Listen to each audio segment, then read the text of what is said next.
Snow is falling. The movie's flickering. I go where it's silver, watching their hair, wondering where fantasy ends and real begins. I know it's all pretense. Don't let this feeling end, 'cause somewhere in silver, truth starts to bend at trade movies, podcasts with friends.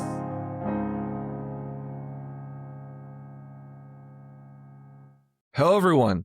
Welcome to the show. Today I'm talking to Megan McKelli, who is an actress, TikToker, and cosplayer. She is starring in a short film called Seeds that comes out January 30th on YouTube, which is loosely inspired by the Hades Persephone myth. It tells the story of a young woman forced to choose between her partner and her family over the course of a single dinner. You can find her on TikTok at Megan McKelli. That's MEGAN MCKELLI. Megan, welcome to the show. Thank you. You did your research on that short film. Well, I like short films, you know. Oh, do you? I take that back. I don't necessarily like short films. I am okay on short films. I don't feel like I watch enough of them, but I like when people do stuff. So I like when people do stuff too. I think, Yeah. and I think that is the way of the world these days, is people doing stuff. And so I think Yeah. that's Shout out to More all our people- stuff doers out there. more people do more stuff everywhere. Yeah. Yeah, absolutely. I was gonna, I got interested when it was the Hades Persephone myth because Yeah. I was almost a classics major in school. I was on my way to, and then I had to switch schools. So I've always been a big classics head. And I also just recently replayed Hades. I don't know if that was an inspiration. I did too. Oh my gosh. Sweet. Yeah. I'm not a replay. I finished it for the first time, finally. Okay. I was trying to finish it ahead of Hades 2 coming out, and then I just have not started Hades 2 at all. Same. That's literally the same. Yeah. I got I played it, just like slammed it because I got to get this done. Yeah. And then I didn't. Yeah, cheers. But a great game, incredible game. Yeah, that's Yeah. cool. Mhm. I loved Hades 1, and I'm looking forward to playing Hades 2. I was able to finish Silksong. Oh And wow. I did replay Hollow Knight before that, so that Yeah. was the other I have never big- attempted either of those. I'm like, good luck, brave soldiers. Yeah. But yeah. They're fun. I feel like I just like abuse in video games sometimes. Yeah. Yeah. Not in my personal life, but I like when a video game kind of just ruins me, you know. I'm working on Expedition 33 right now. That's my current. Oh, what is that? Oh, it's an independent French project. It swept the video game sort of industry over the last year. It's an Dark fantasy RPG. Belle Epoque setting? It's really cool. Really, really fascinating. Incredibly French, whatever that means. If that's positive to Okay. you, then it's positive. Sure. But Yeah. just I think one of the things that drew me to it is it's storytelling. It's really excellent storytelling and just incredible work. This is their first like major video game, full-length video game out of this independent French production company, and they knocked it out of the park. So That's but great. no spoilers because I'm not done. Okay. Yeah. Yeah, for the audience, I've never even heard of it. To be honest with you, this is part of the reason so I wanted to talk to you is I feel like when I was watching your content, so I started following, I saw your video on the soundtrack. Is it Isekai? Yeah. Okay. Yeah, isekai I think is the way they pronounce it. I don't Okay. know if it's fully an isekai. In a traditional isekai, you have to die in your home world to get Okay. portaled to the other world. In my heart, it's more like a Narnia situation. She just kind of Okay. like stumbled in. But for audience retention and like understanding what this is, I use Mhm. the word isekai. Okay. Yeah, I had no idea what an isekai like is. I made a note to look it up before this pod because I It had just like. is. It's a Go ahead, term sorry. out of anime and manga, right? And so I've it's an never seen an entire. anime or read a manga, so that might be why. Wow. Yeah. So it's I mean, it's fine. yeah. Seen But Pokemon, like the show sure, when I was a kid. that Yeah, counts. That that counts. absolutely Okay. counts. Dragon You Ball Z. have. Yeah. When Yes, I was like those 12, are I used to animes. like. What Yeah. are you talking I used about? to get so mad at Dragon Ball Z. They would never fight. Do they? Yeah. I haven't watched Dragon Ball Z, so I have no idea. So yeah, Yeah. isekai is a genre within anime. Anime, I would say, is not even a genre. It's just like an art form, right? The Mhm. same way that, I don't know, fine art or comics or whatever. It's more of an umbrella term. Isekai is a genre specifically where somebody is living in their normal modern day life. They Mhm. hate it. And then something happens. They have some kind of a tragic accident and they perish. But their moment of perishing sends them across, the Mhm. temporal planes into the world of kind of whatever media they were just consuming or whatever media they've been hyperfixating on. And so now here they are in universe with background knowledge that the locals of this world don't have because this person has been reading or watching or consuming the genre or the story. Okay. And so they kind of come in with this background knowledge and are trying to like navigate the world without letting the locals know, hey, I'm not from here. Okay. And yeah, That's that's so. Is that's a Groundhog Day? Have you seen the movie Groundhog Day with Bill Murray? well, Groundhog Day is like where he's like reliving his own life over and over, right? He's not in Yeah, he somebody gets stuck in the else's. town. Yeah, yeah, but it's But still his world. in theory, does it become an isekai? Because eventually he knows everything about everybody in the town. You know what? You're making a good case. This is kind of, this is kind of like it's a fruit salad, a salad sort of a situation. It's like Yeah, I don't know. That's cool. I mean, sure. That's an interesting spin on like the I don't know. I guess like I feel like that happens a lot, maybe in like more like I don't know Western media of like just launch into the like you get launched into it like when you said Narnia or something like Narnia Yeah, or Harry the Potter. portal. Or It's like portal worlds Yeah. versus isekai, where it's like the death is the catalyst. So it's Gotcha. like, And do you you also know find? something about it. Yeah, in a portal Okay. world, you probably do not know. You're just like, whoa, where am I? What's going on? That's fascinating. How long has this been around? I don't know. How long has Yeah. anime been going on? Yeah. It's a genre within anime. Honestly, the anime genre, I would say, give it another try. They've gotten the pacing has gotten tighter since the 90s. It's Okay. I'm sure. it's a Yeah. little bit we Yeah. it's not serialized for television anymore in the same way that it's probably the equivalent to watching a soap opera was kind of what you were watching. You were Oh watching yeah. an Like the animated short form Japanese soap vertical dramas opera. or something. Like where they're trying to get you to keep watching. And Okay. exactly. And now there is a lot tighter pacing, a lot more, Western may be the wrong way to put it, but Western pacing is the only word that's coming to mind. Yeah. Yeah. That's fascinating. Well, yeah, that was one of the reasons. So, when I just like started watching your content, I was like, I don't know what isekai is. And then when I was watching your content, I tried to like look at a little bit of like some of the stuff. I feel like we are both respectfully both nerds in some kind of way. Yes. And I mean I just that, ranted about anime for 15 minutes. I think you can call me a nerd. I think that's fine. Okay. Some people don't like, lovingly, of course. But some of the things that you went over, like Isekai, Ren Fairs, the show Supernatural, Yeah. Disneyland, TTRPG, I think you played as like a furry on a D&D or like a D&D campaign doing a furries. I started on one of your playlists. Hold on, I have no memory of this. What are you talking about? Oh, I think you were like you were some type of lizard. Like, because you were said to play Oh, a lizard, and like yeah, you and your okay, friends had yes, started a D&D campaign. sure. I'm not Yeah, accusing you or calling you you a went furry. way back. I like to Uh, scroll y- back. Yeah. yeah. Okay, so let's see. In how much do you know about D&D, like I played a TTRPGs? lot of Baldur's Gate 2. So like I played a Sure. lot of games, but I never did like the actual like TTRPG. But I would play like Yeah. Baldur's Gate, Baldur's Gate 2, Icewind Dale, like Temple of Elemental Yeah. Evil, all that stuff. Yeah. Exactly. So in TTRPG, in those games, there's just a kind of a whole variety of fantastical species that you can play. Hmm. And a lot of them are humanoid, right? I think Baldur's Gate, you've got your humans, your elves, your dwarves. And so then you have a little bit more fantasy based, and the rules of different D&D TTRPG kind of has different rules for different species of characters you can play.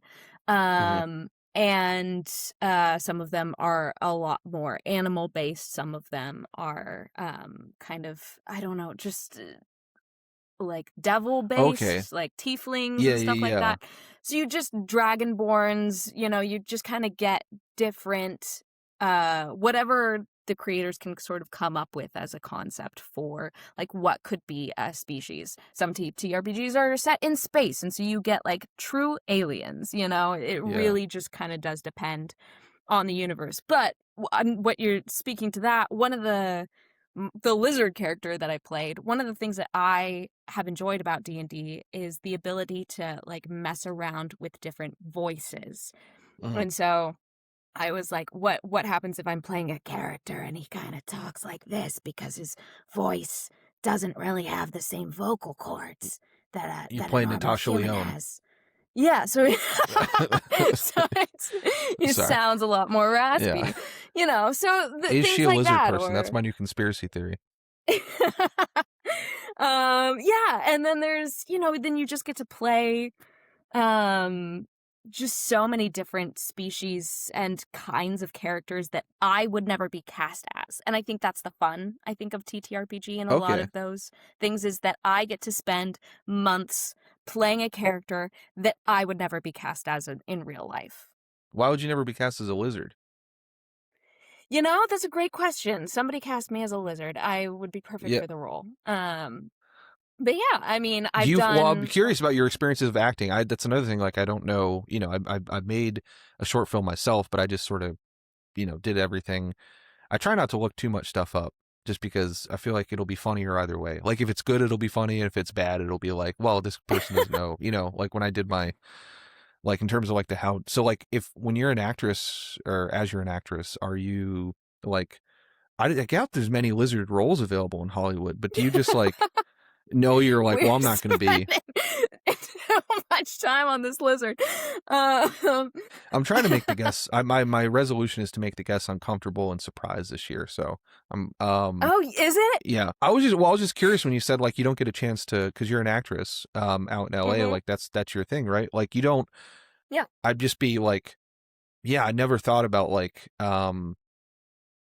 I don't know. I guess like it makes me sad. I guess like knowing you and knowing Sure. your content, like if there's like if there's a lizard to be casted, right? If you're already thinking like, well, I'm not going to get it because I look like me. So I was just curious if Yeah. that's like your experience of like going up for these roles, like like I think I don't know, as a nerdling. everybody, yeah, I think everybody has that experience when one gets into performing. There are roles that you just simply won't be cast as, whether that's because the cast was the role was written for a man, or the role was written for somebody who's 6 foot.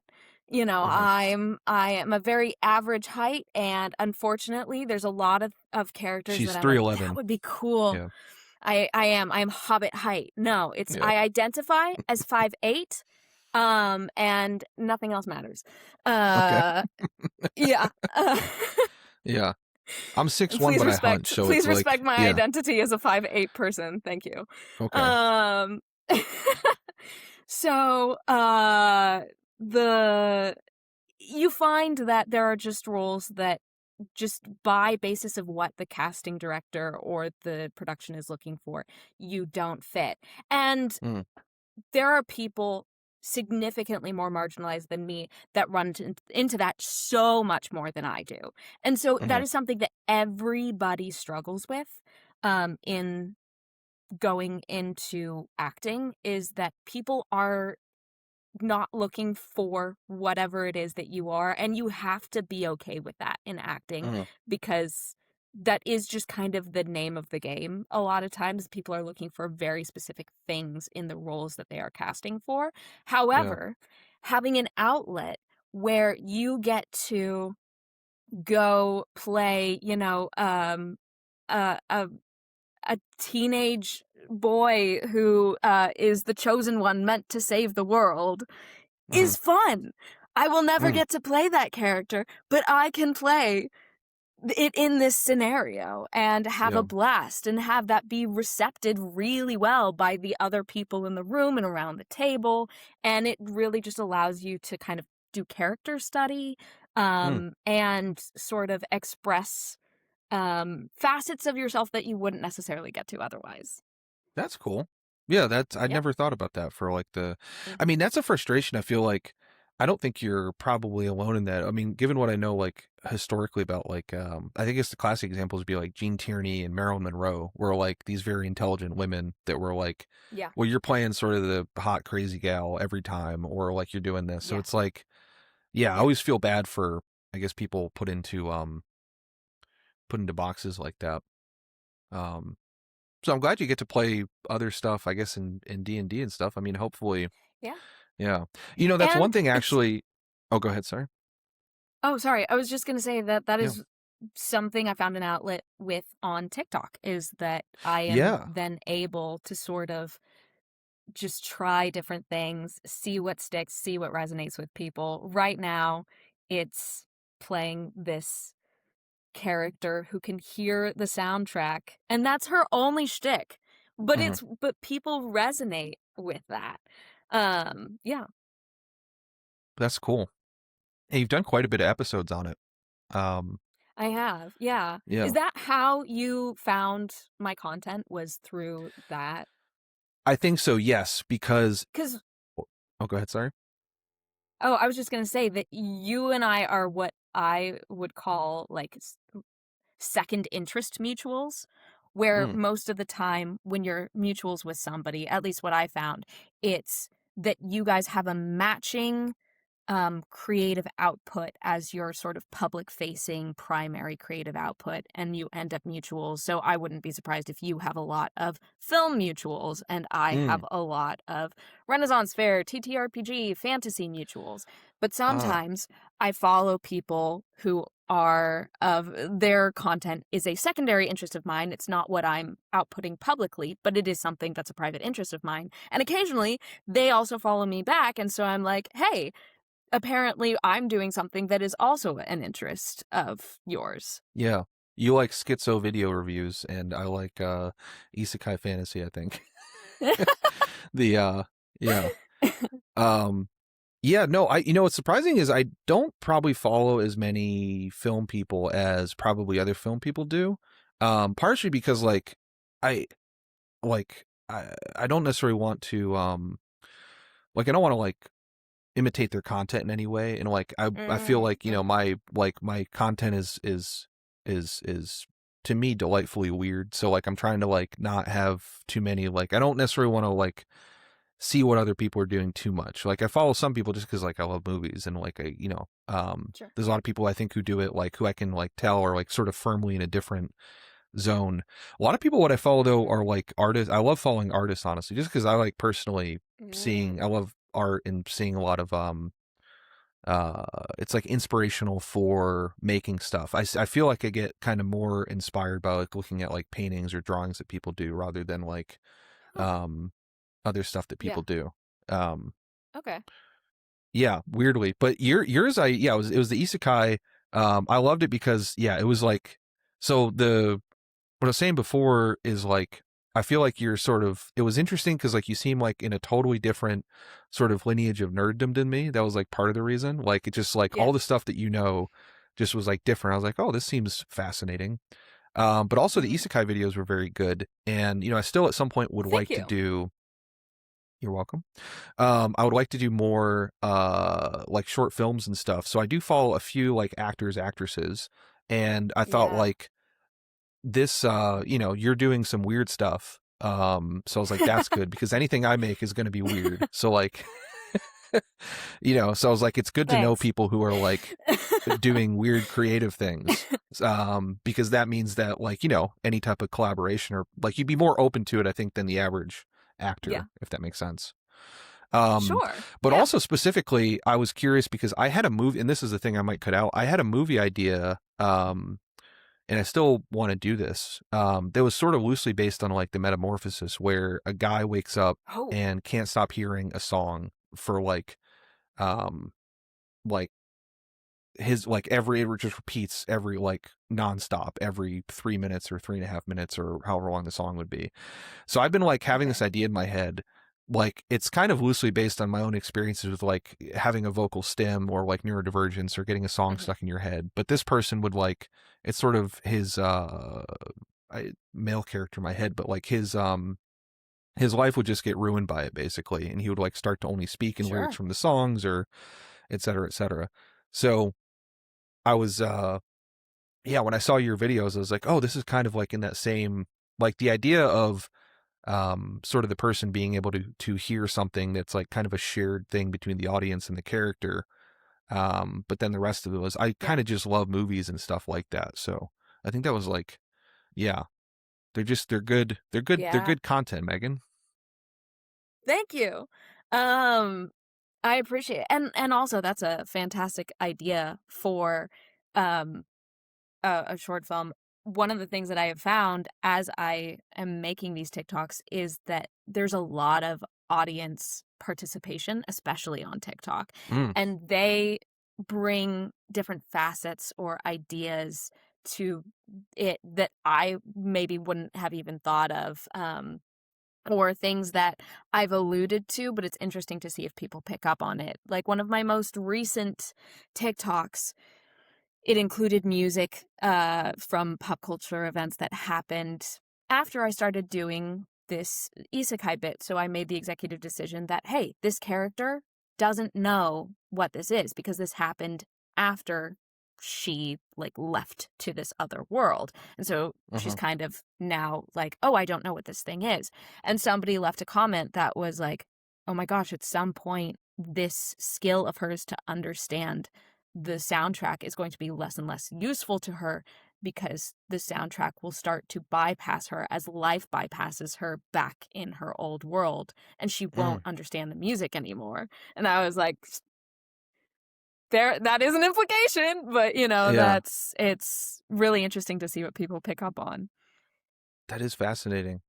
Yeah, I didn't think about. Thank Was you. that the heated rivalry one? It was the heated rivalry one. Yeah, Yes. I like that one. I haven't seen the show yet, but Mm-hmm. yeah, I didn't. That is like I yeah, sort of the so, evolutionary. yeah. Sorry, go ahead. I'm sorry. Oh yeah, I was just about to be like rah rah heated rivalry, but I feel like that's Is where it good? everybody is. We know that. Yes, I would say it's excellent. It was one of those shows that I kind of wasn't sure if I was going to watch just cuz sometimes when everybody is like, "Oh my gosh, this new romance, it's the best thing you've ever seen. It's based off of a book."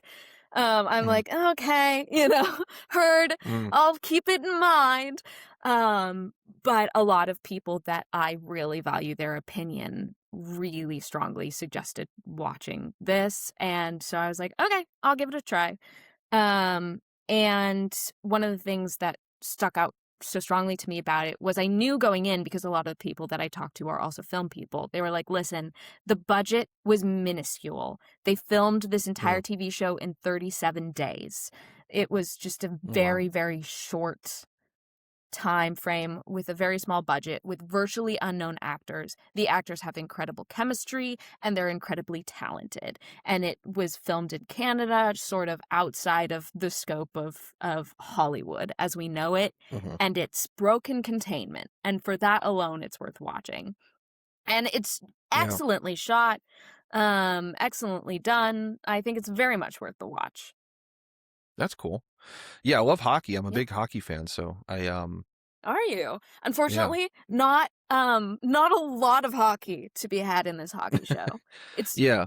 More hockey geek is stuff I've heard. more gay stuff. Yeah. Hockey is the backdrop. But you won't. It's not like watching A Knight's Tale. We'll say it like that. Okay. Yeah. Yeah, Yeah. yeah, yeah. Okay. That makes sense. Yeah. The yeah, my first thought when I saw like all the stuff was like those guys got to be really in love, because like just having been around like hockey equipment all my life, there's no worse smell than like hockey equipment. And it's like if they're kissing and, you know, They're making out, really and in love. they're Yeah. you got to be really in love. Yeah, I mean, like even like I remember I was in a relationship, and I think it was college, where like because I was playing hockey in college, and I was like the lady I was dating at the time was like, "Oh, I'll come see a hockey game," and it's, "Oh, I like sweat." It's like, "Ooh," it's like, you know, it's like, "Ooh, I like it when a man gets sweaty or something." I was like, "You don't understand. Like, please don't go near me after playing hockey, because like it's the equipment, the whole thing, like." And then she's, "Oh no," but then like, you know, she wanted to like, you know, give me a hug after the game or something, and I just, the look on her face was just like, "Oh, you weren't joking. Like, this is like, Yeah. this is, yeah." So hopefully the Heated Rivalry Yeah. boys have an easier time with it. You know what? It's all film, so nobody smells like anything. You know? That's true.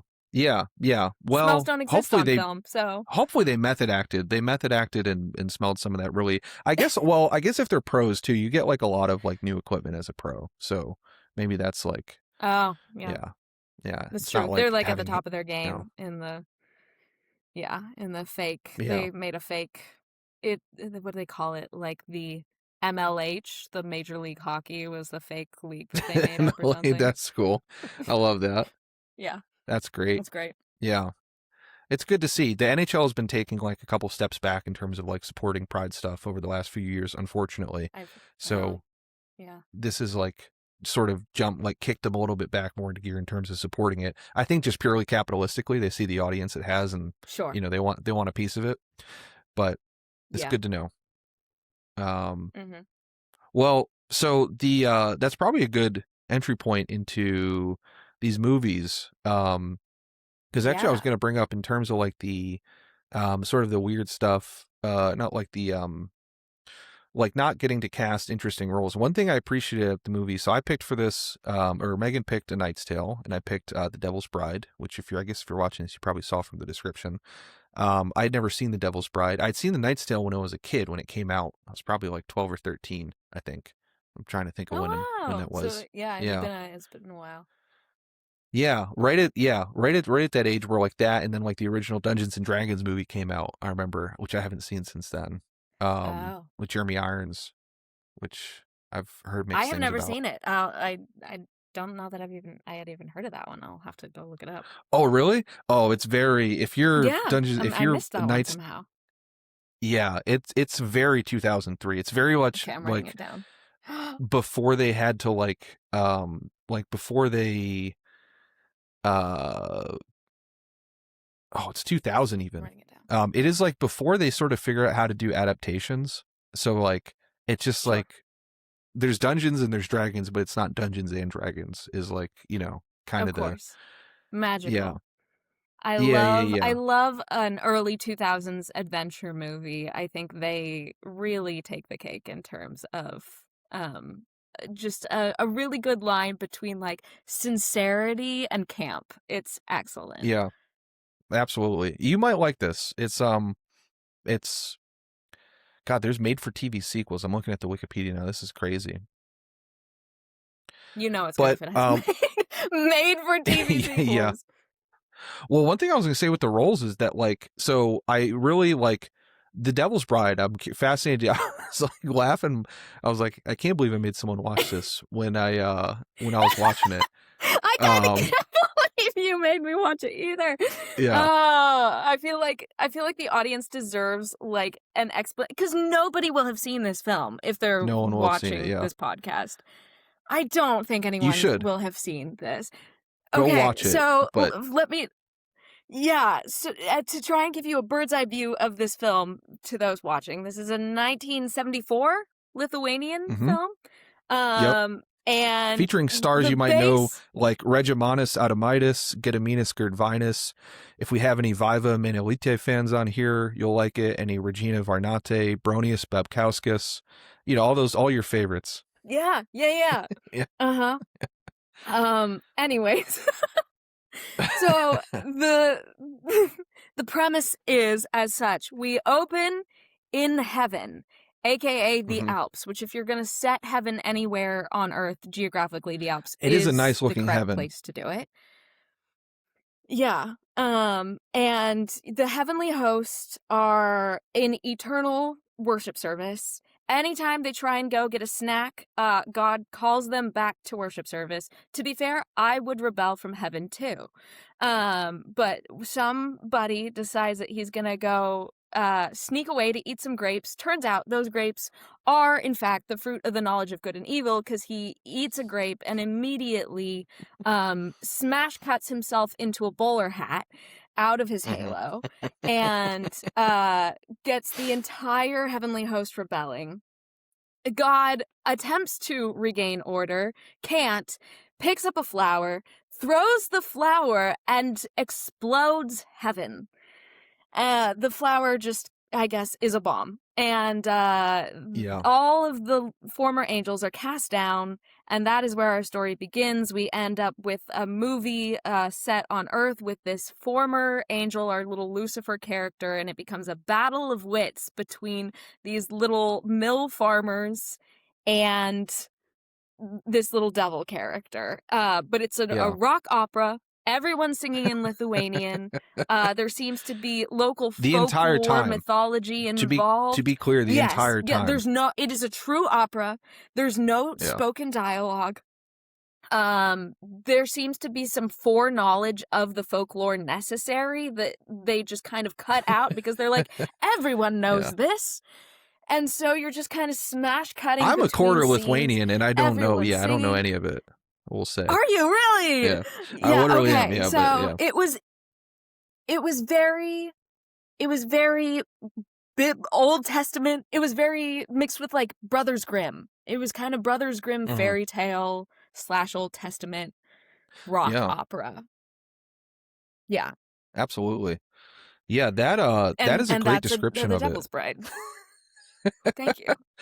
Yeah, and it's all very Technicolor. It's bright. The costumes are great. It is. It reminded no me one a bit can sing. Of Midsommar.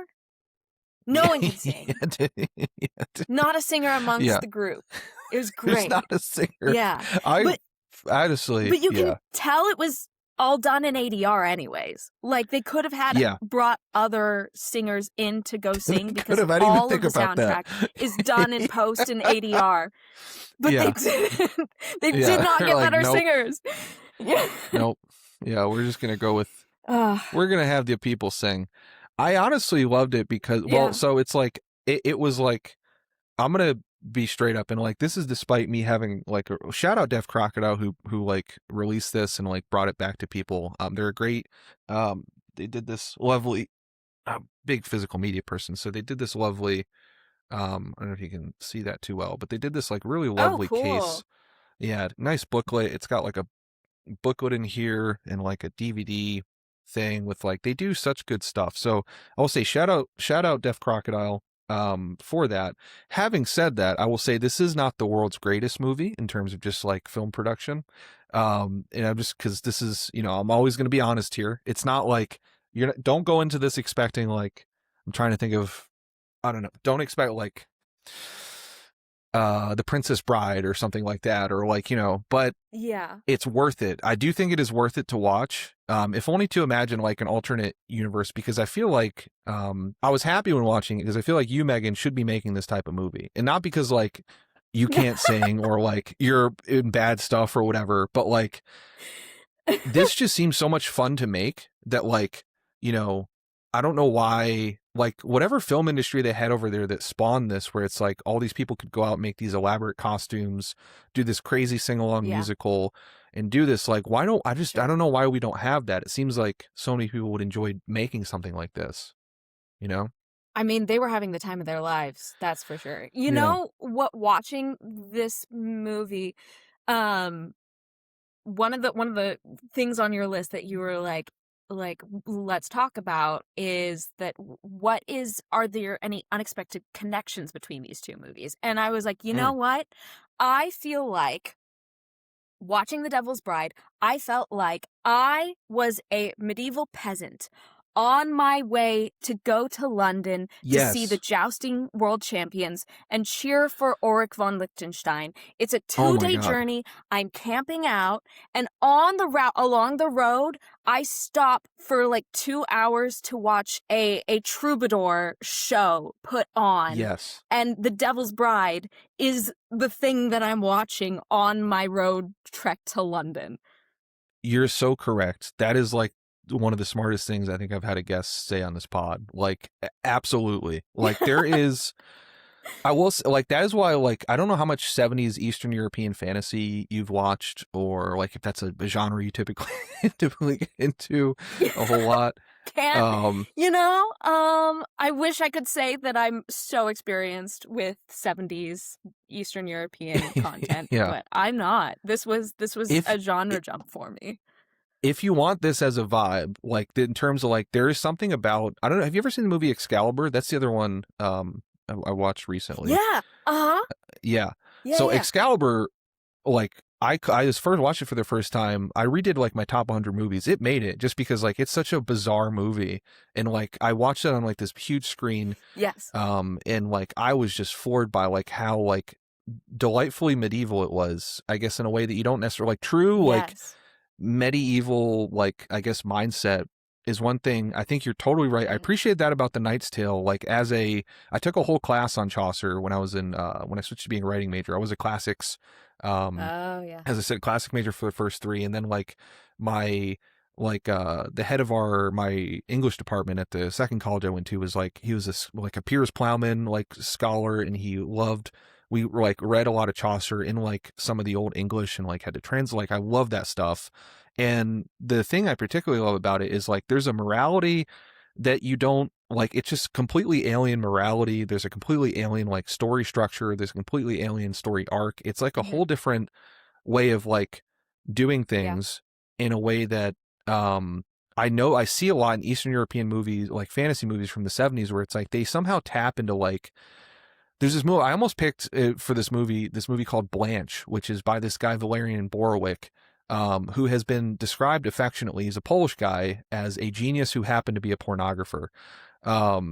But in Blanche is like his most accessible. What a great description, right? For your artistic.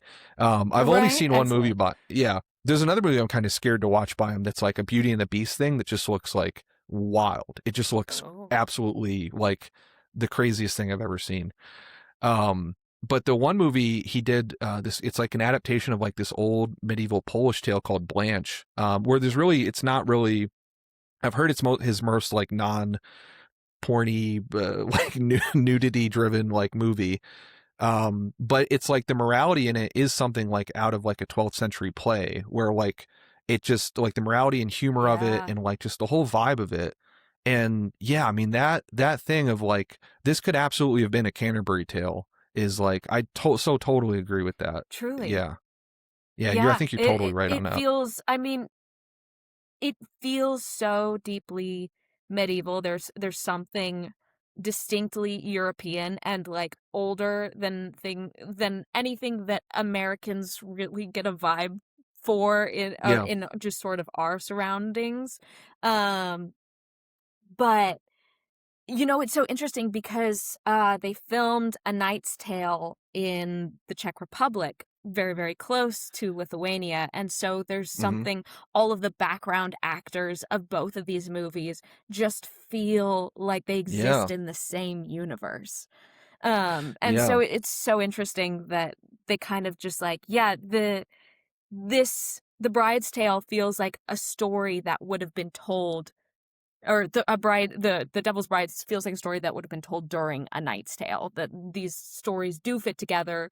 Just one of them is was written for the locals, and one of them was written for us today.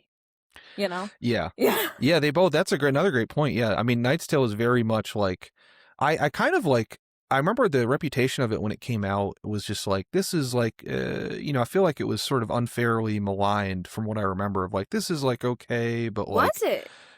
Yeah, from what I remember, it was like, I think it got like mixed reviews, but it was like, this is like a neat attempt, but it's like, it's not like, it was a lot better than I remembered it. I will say that. Like, in terms of like, it was a lot more memorable. Was it? I'm so curious. Yeah. Yeah. I think also too, because I love Rufus Sewell. So that's the other, like, he's so good in this. He plays the bad guy. I've got an appreciation for him more and more. Yeah, he's so good in The Man in the High Castle, and I feel like he is just a very underused kind of like evil, like aristocratic guy that I would love to see him in more of these types of things.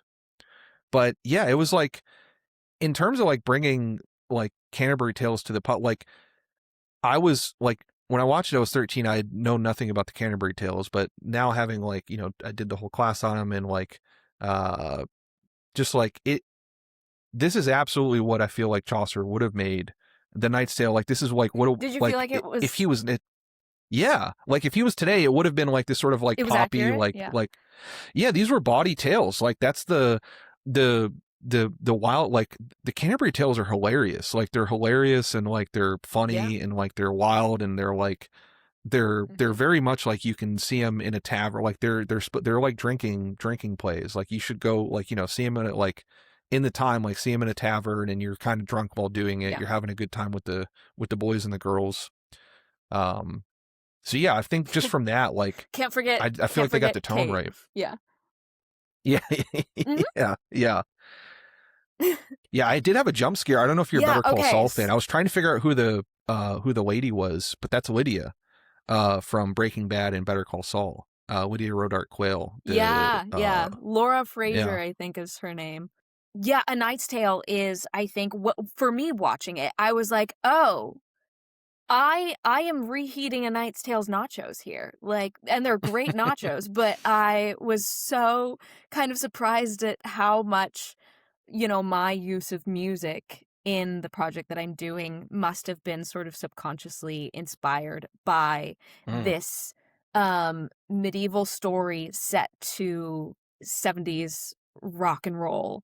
And what a soundtrack it is. I mean, the needle drops are unmatched in this film, in my humble opinion. It's so excellent. It very much prefigured, I know everyone like went crazy over like the Guardians of the Galaxy soundtrack, like, but I feel like this kind of is doing similar things to that, like 15 to 20 years before, or however Truly, long. yeah. I mean, there's a kind of similarity to the opening sequence of A Knight's Tale and Guardians of the Galaxy, where in A Knight's Tale, or let's start with the Guardians of the Galaxy. In Guardians of the Galaxy, when that first movie opens, there's that opening song, and you see this guy like taking out some alien rats or something like that, and he's doing it all to the music, and you're like, cool, awesome. And then the song kind of comes to an end, and he hits pause or something like that. And you realize that, oh, the music wasn't just happening outside of him in our experience. It was happening for him as well in his world. And they do that exact same thing in the opening sequence of A Knight's Tale, where you're having, We Will Rock You is going on. And over the course of the opening sequence, you start to realize, oh, these people are playing the song on their trumpets, and they did not ye old it at all. They just played the song the way that it sounds on, the radio or whatever. But they are pretending that this soundtrack is coming out of the musical instruments that they would be playing, the songs that they would be singing, that this music is part of their world. Yeah, it's funny how that, like, do you find that like happening a lot with like stuff I guess you watched, like, I guess like as you were like I guess like younger or whatever that's like sort of impacting your modern art? Because it was kind of hard to like totally find a movie that was like I looked. I think the other movie that I was thinking of picking was Marie Antoinette, which I haven't seen, but I love Sofia Coppola, and I've heard that kind of makes like a similar Yeah. use of like anachronistic music, but there's not like a ton for like anachronistic Oh, stuff, I guess, in a fantasy setting when I like tried to look at it. oh. Yeah. Yeah, no, I think they were doing I've done a lot of research into A Knight's Tale, and the reason that they did this specifically was that they were trying to give the idea that these were the rock and roll stars of their day. And so they were trying Mhm. to show that to a modern audience by giving them that, like, hey, this is what their music sounded like to them. This is what Mm. this sport was to them. It was their football, it was their hockey, it was their whatever. This Yeah. was their major league This is pro sports. wrestling. And these guys were rock stars. Yeah. It is. There's the sword fighting ring is so like the Yeah. WWE. Like, it's so fascinating to see kind of the way that they give us a little one-to-one of what that would be, while still being incredibly historically accurate as best as they're kind of able to be. It's so interesting.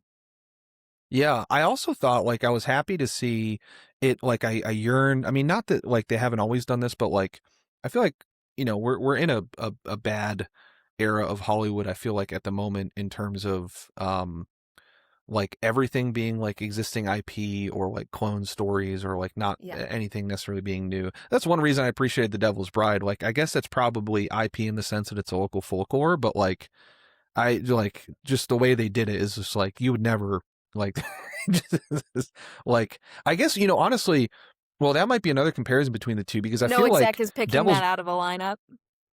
yeah it's the devil no one this is never getting past like the stage like the script doctor stage like I No. I really wish like there I'd had enough money to just like give 10 productions like $20 million a year and just let them loose and just like you can do whatever you want with the $20 million, but there has to be a movie at the end. I feel like we'd have such weird and fascinating Right. movies if as opposed to like, well, it's got to have where's the character development and of the side character in act 2? Like what's her motivation in this scene? In Devil's Bride, they're like, who cares? I'm going to put this guy in a fucking ornate chair in the middle of a river. And then, Yeah, this excellent. guy's going to sign his We're gonna give contract and yeah. one man genre awareness, and he is Yeah. going to have the worst time. He knows what's up. My man, how do you pronounce his name? GURDVANUS? Is GURDVANUS? You tell me. I have no idea. Sure. Anyways, Yeah. he's the only character whose name that I know because his name went by on the subtitles, and I was like, that's Yeah. our guy, GURDVANUS. He's kind of our main hero character. He is genre Mhm. aware, and everyone else is sort of in this rock opera, and he is in his personal nightmare. I think my favorite scene from the film is when the young woman comes into town during the dance and is like, do you want to dance with me? And he's like, no, I don't want to dance with you. She's like, you've been trying to court me for weeks. What do you mean you don't want to dance with me? And he's like, listen, every time I come to your house to try to court you, it starts raining out of nowhere. A weird fog rolls in. Oh, and devil women rise up out of the water on horseback and chase me with bombs. I don't Yeah. want to dance with you right now. It's Yeah. excellent. Yeah. That's honestly my average Hinge experience, to tell you the truth. So I kind of get that. I feel like that's how most of them go. You know, fair enough. Yeah. Yeah. Modern dating. Yeah. I really would love to see. I think another component comparison is I do feel like both these movies were probably greenlit by some type of person who I feel like they saw The Devil's Bride saw like Jesus Christ Superstar and Tommy and a few other of these like rock operas and were like, well, let's do our own. Okay, what do we have? Well, we have the weirdest Eastern European folk tales you've ever heard of in your life. So I guess we'll just do that. I feel like probably A Knight's Tale was that they saw Gladiator. My theory would be that they saw Gladiator be like, how do we get in on some of that sweet historical sports type of type of like experience. Yeah. But I was happy that they both did it so weirdly, because like you could very easily do A Knight's Tale with like a very serious story like Gladiator or something, where it's like, he's got like almost like classic sports story, but to go as goofy as they did, Yeah. where you just see Paul Bettany's ass within like 5 minutes Well, for like 20 minutes. it's excellent. Hey, Yeah. listen, for those of you out there who have just watched Heated Rivalry and you need more man ass in your life, come down to A Knight's Tale. We have Paul Bettany. Yeah. Yeah, his pale, Yes. presumably beat ass. He's like whipped or something. Like he's rough in this first. He's like a gambling addict, I think, in the first little while. Yeah. Yeah. It's so interesting that that's his character arc in a way is nakedness, nudity, vulnerability in a way, because when you first see him stark naked, and it's from this place of like shame and self-abandonment and guilt and like addiction. He's a gambling addict. And then kind of on the other end of the spectrum, you get this moment where he sees Jocelyn going to William's tent after a joust, and he gets to have this like very delicate monologue of vulnerability and impending nakedness. Good times are going to be had by all in the tent, but he gets to have an experience of heralding in the other end of that spectrum of like passion and love. And so it's a very interesting arc for Chaucer to take as a character. Yeah. I loved honestly, they did a good job with all of the little side characters in there. I love there's some slight homoerotic stuff between Chaucer and the redheaded guy. I like where I feel like that's they were a good match for each other. Yeah. Well, Alan Tudyk, the Shadow King of sci-fi. Oh my goodness, that guy is he the Shadow King? What's the Shadow King? Is that like a character, or is he just like he's just secretly in everything. okay. He is an incredible voice actor, and Disney has pulled him for so much. But he was in Firefly, which is a cult classic sci-fi show. Okay. And then he was most recently as that droid K2SO in the Andor series. He's that droid character. Cool. He's in Frozen. I'm trying to look at him. He's been in a lot of like, yeah. He's in just about every Disney animated movie of the last 10 years. His voice acting is really good. That's very cool. Yeah, and you also had, there's a few Game of Thrones. It made me surprised why they didn't use Rufus Sewell in Game of Thrones. He would have fit so well in Game of Thrones, because they had Mark Addy, King Robert, and then they had the guy in the priest is the bishop. Tyrell. He's Mace somebody. Tyrell. Yeah. A lot, like a star-studded cast a decade before they really became the people that they are now. I mean, Paul Bettany now, I mean, I would consider him a household name with being in the Marvel Cinematic Universe. Sure. And just all these other people who have gone on to do just the amazing productions that they have, that like they're well known now, but at the time 10 years ago, it's one of those, like, it's kind of like seeing The Outsiders and being like, man, all you guys are going to be crazy in about 15, 20 years. Oh yeah. Mark Addy's great. I knew him from the Full Monty before I watched Game of Thrones. I don't know if you ever seen the Full Monty. Yeah, I have not. Great movie. One of my mom's favorites. I don't know if you know that one, but really? it's another one that was like mega popular in the 90s. I think it made like a couple $100 million. But yeah, it's like a group of steel workers or like mill people get laid off, and so they decide to like start like a male striptease show to try and like make money. And so he's in it with like 4 or 5 other Tom Wilkinson. That's so great. It's really good. It's honestly, okay. It's like a very sensitive depiction of like masculinity, femininity. It's like, it's very, it's like a very working class kind of, it's not a musical, but like there's a lot of like musical sort of elements in it. There's actually, I mean, there's kind of something, there's a great scene where they're in, because they're gonna like do their striptease to like the song like Hot Stuff by Donna Summer, And there is kind of a thing that's, I don't know if it's isekai or like related to you, but like they're in the unemployment line and hot stuff comes on the radio and they all just start like moving their shoulders like back and forth like to the song, but they're the only ones like in the, so like they all kind of have this like shared experience with like it, but then everyone else in the unemployment office doesn't. Tom Wilkinson does a little dance and a twirl. It's very, it's really good. Wow, I love Yeah. that.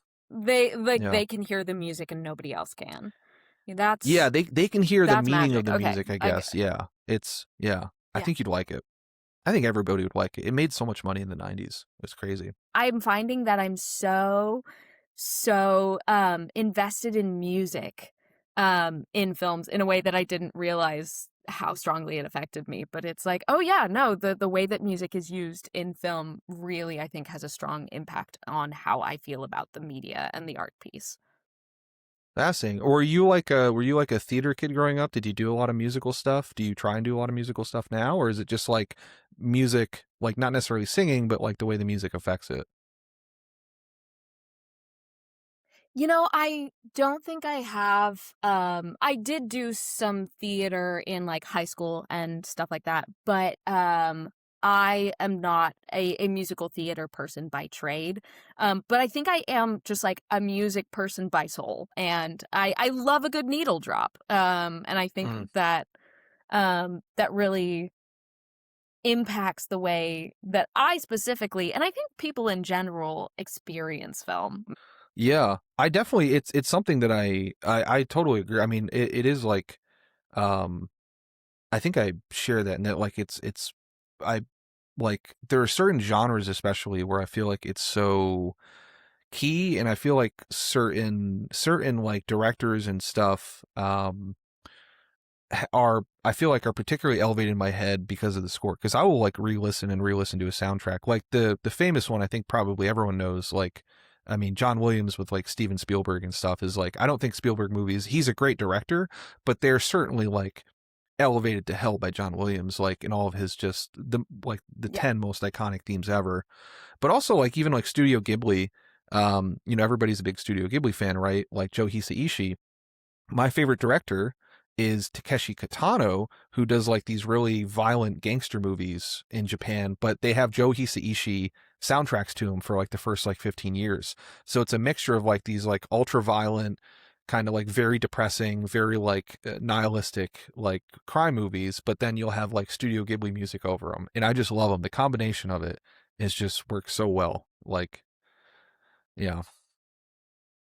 Do you have a favorite needle drop from this movie, from A Knight's Tale? Is there Oh, a favorite song entrance that you have that you're like, oh, this moment, this song was the perfect moment for this song? I will say though, I have a least favorite for sure, because I have my least favorite is is Lowrider, just because like I feel like, I don't know if this movie started it or if it was another movie or this movie, but like every movie I feel like for like 15 years was like using that song in some way, and like I just got so annoyed by it. But probably the favorite, I Oh, think, that's like funny. the David Bowie one where they're dancing, like Golden Years. Love it. What about you? So first of all, the opening sequence is iconic. It is what I Mm, think of when I think of that movie is no. that sequence. But I think the one that I always forget is in the movie, and so it catches me by surprise every time. I don't know why I forget that this one is coming, but it's the moment where they're on the passage from France back to England, and this electric guitar starts up and everybody's eyes go up to the horizon, and you see the horizon line of London, except it's all these wooden buildings. And Mm. as the opening chords to The Boys Are Back in Town starts, you just see Oh yeah. London World Championships. And I'm like, excellent. It's so Yeah. good. Yeah. I That think yeah, that's the one that I love always that song makes too. me giggle. Yeah, the boy, Yeah. yeah, that's like we do that. My brothers and a couple friends, like we will have like when some every couple months we'll do like have a big drinking night where we play a lot of Rock Band, and we always, the Boys Are Back in Town is generally one of the songs we do for that. So that one was really good. It's iconic. You It gotta, yeah. Yeah, it's also in like a weird part of the movie. That was like from like a movie structure standpoint, I was like not confused by it, but like it was like I was curious like how he sort of wrote it, because like it's like pretty like light and like pretty pacing for like, it's a weirdly structured movie. Like you have like there's like they start the main plot for like the first 45 minutes an hour. It's like, you know, Heath Ledger becoming a jouster and him versus what's his Rufus Sewell, and then like Rufus Sewell just goes off to war and is just kind of out of the movie for like 45 minutes, and then like it's like turns into like a romantic comedy between him and Jocelyn for a while, and then for like 30 minutes it turns into like this sort of like sad coming home story with his dad, where it's like, okay, we got to really like up the emotional stakes in this, and then they sort of bring it all back together at the end in like a very good way. But the structure of it and just like the writing of it, I was like, this is like almost like three different kind of movies. It's like they filmed it in three sections Well, almost. you know what this movie feels to me, I believe in my heart, with no proof of this, but this is a Robin Hood allegory. It's almost a one-to-one Robin Hood allegory in my mind, where instead of robbing something so straightforward as money, William is robbing class identity from the rich, and literally stealing a man's identity and sharing it among his band of merry men. And they in turn are spreading it outward to the poor, the people around them, through things like media representation from Chaucer, and technology innovation from Kate the blacksmith, and even women's rights from Jocelyn. It's like they are expanding class consciousness outward. And so that is the riches that William Thatcher Robin Hood is stealing from the rich. And so you have Count Adhemar as this sort of Prince John slash maybe Guy of Gisborne character who is kind of always on his tail, you know, for this. And then you have to have your maid Marian, and there has to be just a bunch of little skirmishes. And then there's, of course, this moment where Robin Hood is caught and it all goes wrong. And he's, you know, about to be, you know, hanged for treason or whatever it is. And then you have the moment where Richard the Lionheart shows up at the last moment. He's back home to England early, unannounced, and he has been watching what's going on. He's going to pardon Robin and his merry men, and they're all going to go off for one last adventure to save England. And that's so clearly what this story is to me in structure. It's the Robin Hood story. I love that. That's so good. Yeah, that is that is absolutely what it is. It's like even like the alienation, like I love that they kind of brought that in with the king or the prince or whatever. Like I appreciated the little bit of characterization they gave him of like him being alienated, of not being able to sort of form any real relationships with people because of who he is as a prince or as a king or whatever. He can't actually, like, he can't do his jousting, he can't do this, he can't do that. That very much, I don't know which tenet of Marxist alienation it is, but yeah, it's very like like, you know, he's trapped in it as much as sort of everyone else is.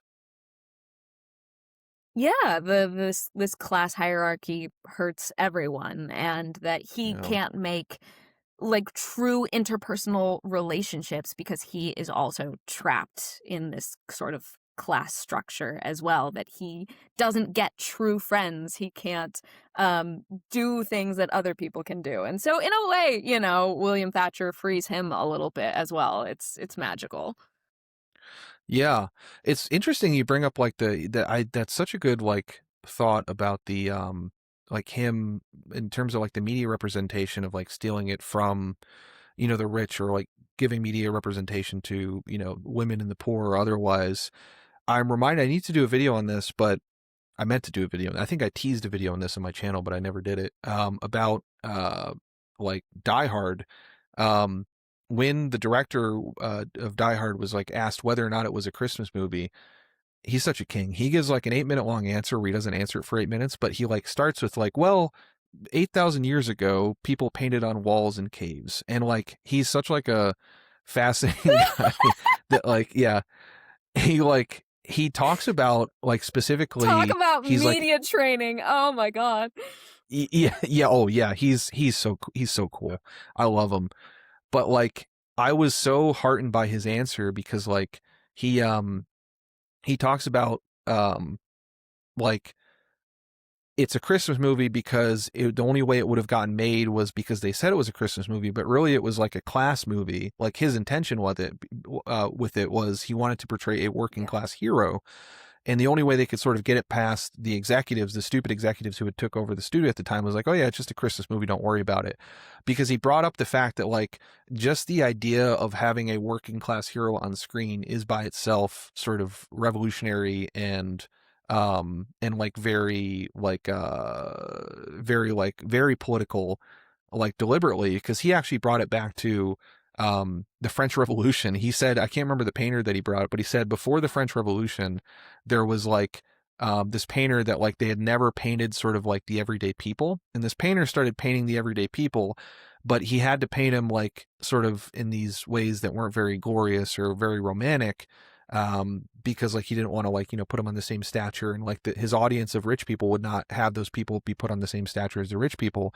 But he's like, just by that person starting to actually do representation of the people of like the poor peasant people, he's like, I don't think it's a coincidence that 30-40 years later, as people started seeing these paintings, you had the French Revolution. So he's just like, just the basic idea of like portraying, like actually just portraying these representations of peasants.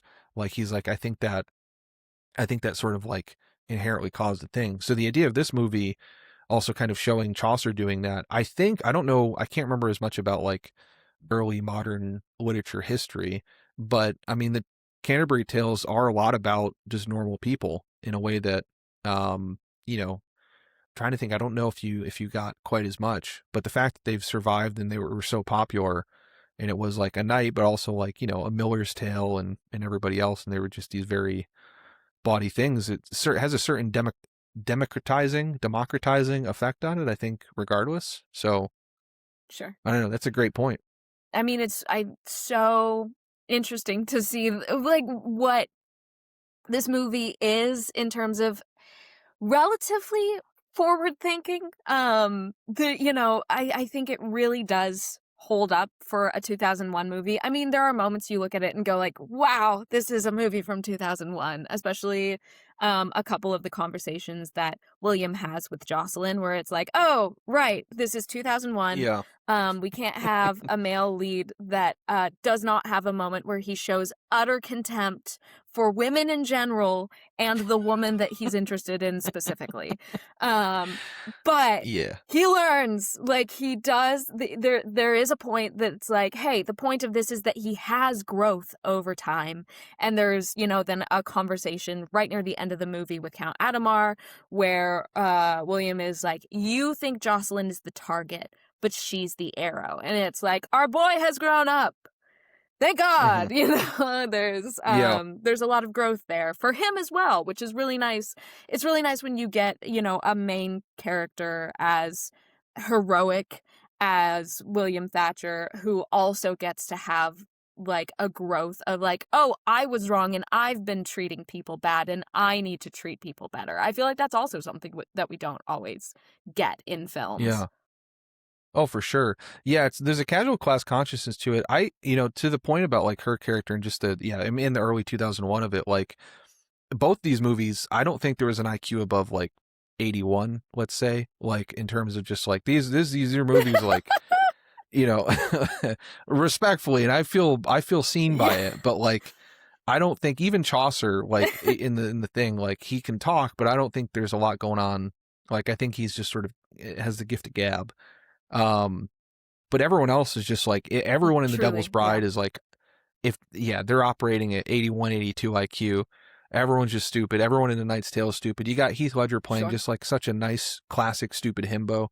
We talked about Errol Flynn a little bit before. This was a very Errol Flynn performance, I thought, by him.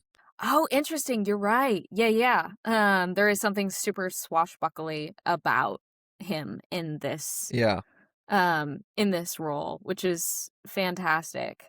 Yeah, it is sort of like he is kind of, you could see him as a emotional descendant of Errol Flynn in that manner. So Yeah. that's fascinating. Flynn has such a fascinating like star persona where I just like the few movies I've seen of him, I feel like he just seems, he's incredibly dumb, he's hot, he's incredibly happy. I don't think he knows, like he ends up doing a lot of, I don't think it's as much in this movie, he ends up doing a lot of very homoerotic stuff. I don't think intentionally, I just think because he's just so stupid that he doesn't understand like what additional sexualities are. I think he himself is And they straight, kept but pairing him against Basil Rathbone. Yeah, they well, kept yeah, pairing yeah, him against Basil Rathbone, Rathbone, who is intelligent. yeah, and Claude Rains, who's just like, you know, he's Yes. gay in every single movie he has. Yeah, to have Claude Rains and Basil Right. Rathbone as a Yeah. team in The Adventures of Robin Hood is so good. Yes. Yeah. Oh my gosh, that was, which, I mean, to bring it back, I would argue that Count Adhemar is also a repressed queer man in love with William Thatcher. Like, that is what I'm getting out of this performance. Oh yeah. Yeah. Certainly, yeah, and it's like Yeah, there is like the lovely thing of like sort of the like that again we've kind of lost, like it's like it's gonna sound weird to say, but it's almost like you can interpret as like a straight guy homoeroticism or like a straight guy homosocialism, but like there's like a thing, it's very classic in like the Western and like in some of these things of like the only person who knows me is my enemy as well as I do. So there is like a bit of a love that develops like in that, like between him and Rufus Sewell, who are like, they're the only ones else who like understand how sick it is to just be this in love with jousting and like want to be like this thing. And so there is like, they're inherently drawn to each other because like they're the only one, it's a lonely life being like as close as Will can right. be with his companions. The only one who really knows what it means to like almost die every time he jousts is his mortal enemy, who he also hates. And so yeah, there is going to be a little bit of loving Surely. homoerotic tension Yeah, there. It's there's got to that be. obsession.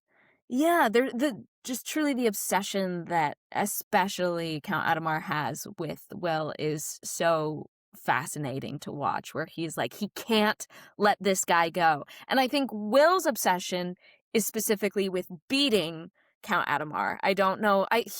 Will comes off as a straight man who just really wants to beat this guy and get the girl. But Count Adhemar is like, he is obsessed with Will, and I think to an extent doesn't understand why. He just like, he's so drawn to him, and he wants his attention. He wants to beat him. He wants to prove himself to this guy. He wants to prove he's better than him. But feels like there's something underneath it that he can't get why he feels this way. Well, you know, so there is a long history. I should probably make a video on this. There is like, I think there's a type of sexuality that is, it's less like, gender, it's like less gender specific because it's sort of like evilly based on power and like dominance. And I feel like it's whatever sexuality that like Mm-hmm. Trump has and Vince McMahon has, and like there's like a specific, like a couple like a couple of like old like CEOs that definitely I didn't have, but let's say friends had, Sure. that I've heard about very strongly. Like there's a thing of like, you know, I don't know how much you know about like Vince McMahon and like his sex scandals and stuff. This is all alleged. I'm not alleging any of this, but like allegedly, like he would like do stuff like, you know, he would like want women to like, you know, go to the bathroom on themselves and like make a video of it and send to him that he would then send to other people. It was all like this weird like humiliation and like not in a consensual way, but in a way that like he really wants dominance and like he really wants to like dominate other people. And also it's the same thing where like he was very sort of like homoerotically obsessed with like wrestlers and wrestlers' bodies, and he wanted like the biggest, most jacked men he could, but straightly. Like he'd always say like straightly, but straightly, I want the biggest, most beautiful, most jacked men around me at all times, no matter what, that I can just look and control their bodies over. And that like that sexuality, I feel like Rufus Sewell isn't nearly that in this movie, because like that's to be a very bad, like vile thing to portray on film. Some movies have, but like that same sort of thing of like, even the way he speaks about Jocelyn, it's just like, it's not that he wants her to love him. He's like making a deal with her dad to own her, and he wants to own Will, and he wants to like, he's attracted to Will because Will's this very dominant champion as opposed to like, so it's like, whatever is dominance, he'll be attracted to that, whether it's guys, whether it's women, whether it's money. I mean, they even explicitly say, I think, like horses, tourneys, and like ever. It's such like an evil guy mindset that like they just nail on a small level that just makes it feel real. Cause like we've all met those motherfuckers in real life, unfortunately. We have, yeah. It's a good thing they're not our president. It's a good thing we're smart enough not to put those people in charge of everything. Yeah. Okay, yeah. Isn't it good that in the 1600s, Will won the joust and he gained class consciousness for everybody and nothing bad ever happened again? Yeah. It would be.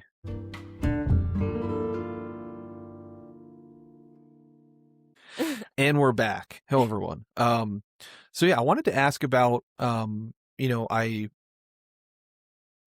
tried to do a little more research. I don't want to say on research on you. I try to watch more of your stuff.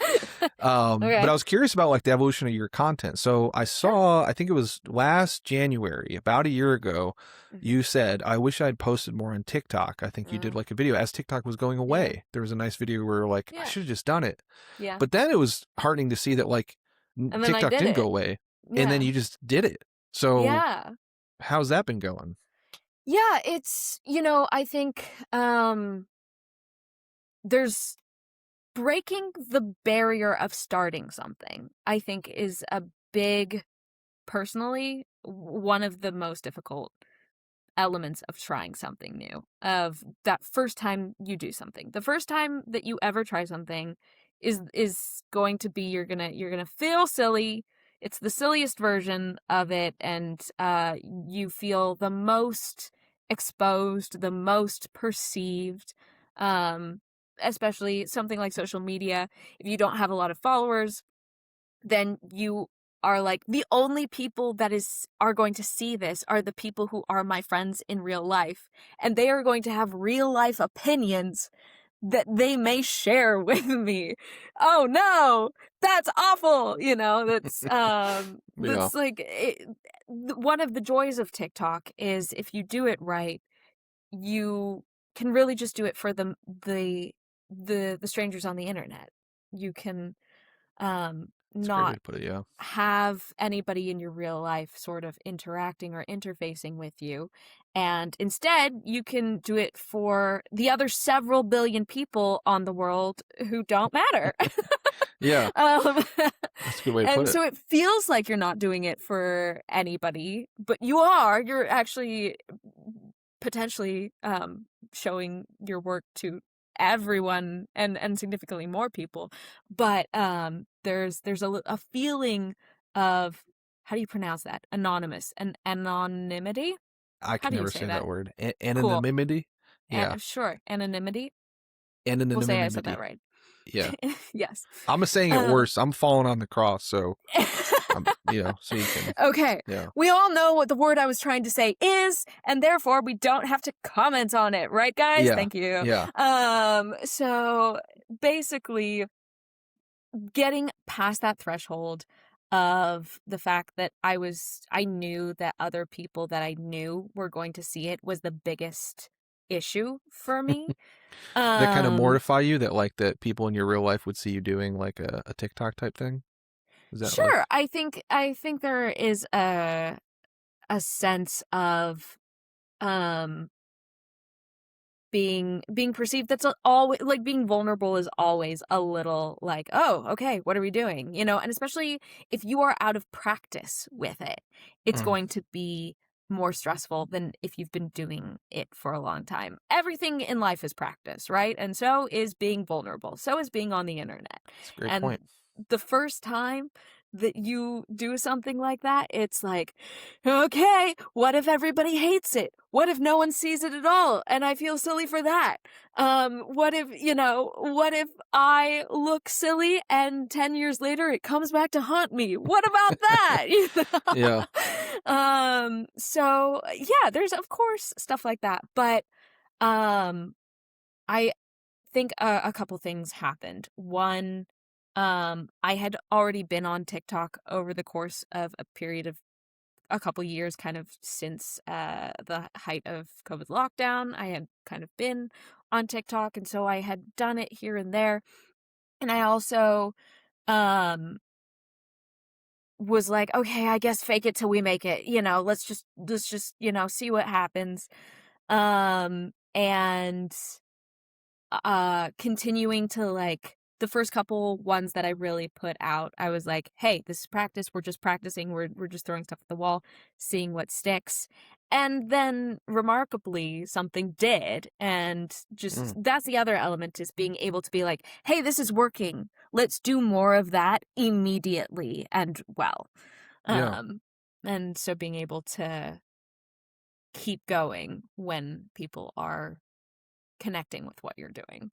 Yeah, because I saw you did a little bit of like cosplay content. Sure, yeah. So I think like Bilbo Baggins. I saw you did like yeah.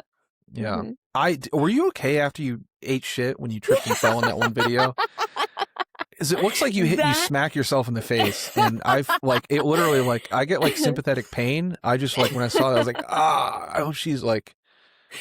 That is Yeah. one of my favorite videos of myself on the internet. And it does look very painful. I didn't hit my face at all. I Okay. scraped up my palm and my knee pretty well.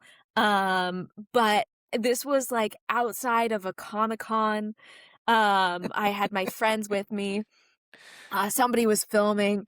Very You can't jackass. hear it in the video, but as I fall, like, there was a stranger just like on the sidewalk who goes, "Is she okay?" I love that. Okay. I would have asked that too. Yeah. I took a bad smack.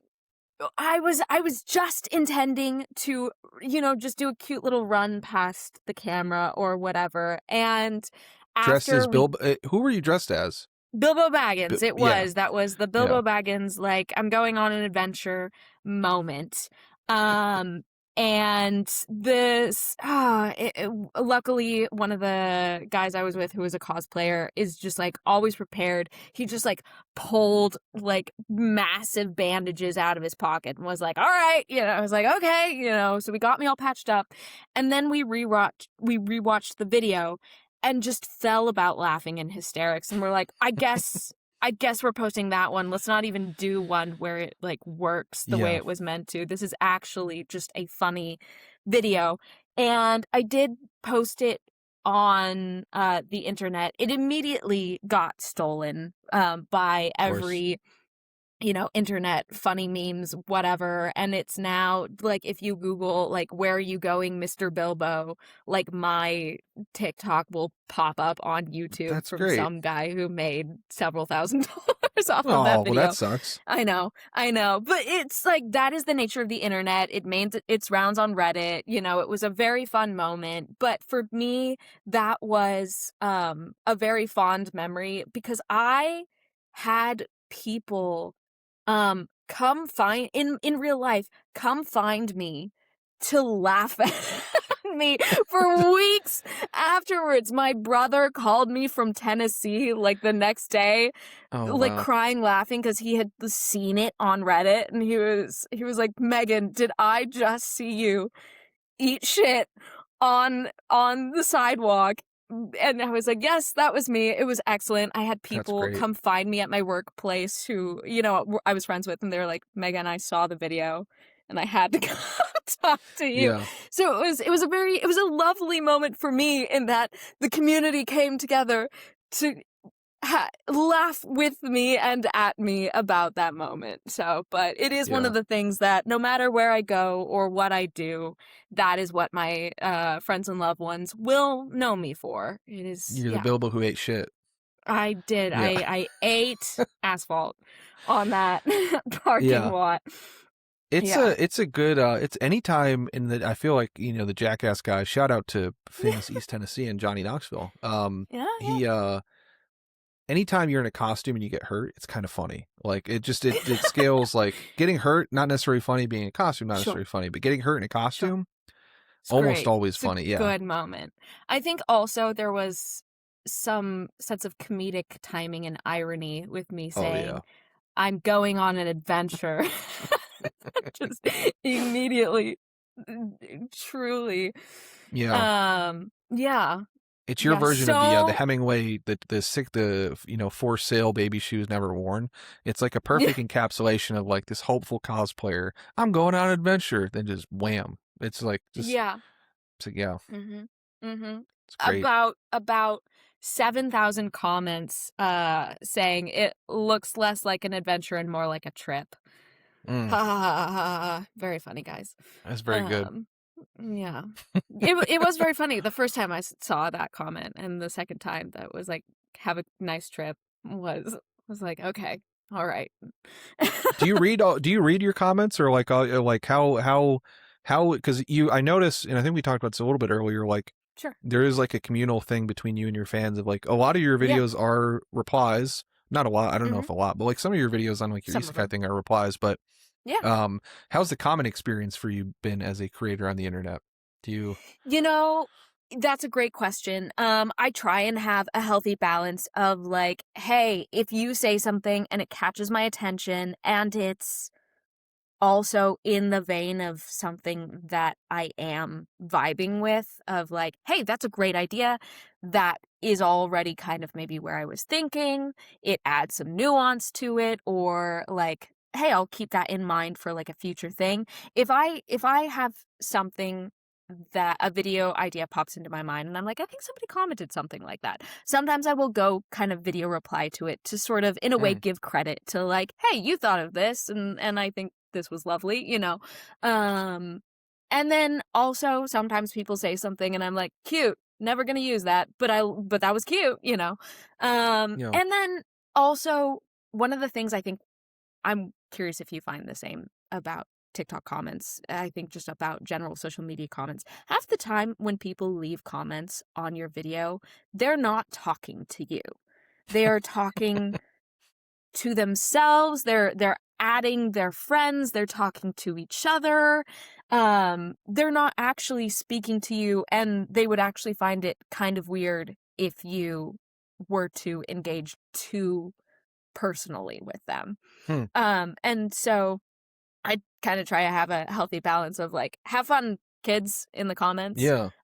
You know, monitoring for like weirdness, but it's like the video is my space and the comments are your space. You know, occasionally I'll engage with people in the comments as if I am still in character and they are still in character. Like if you're commenting, you're in the party. You're in the Mm, TTRPG party with me. So you're here too. yeah. But to an extent I kind of am like, and this is your space now, you know.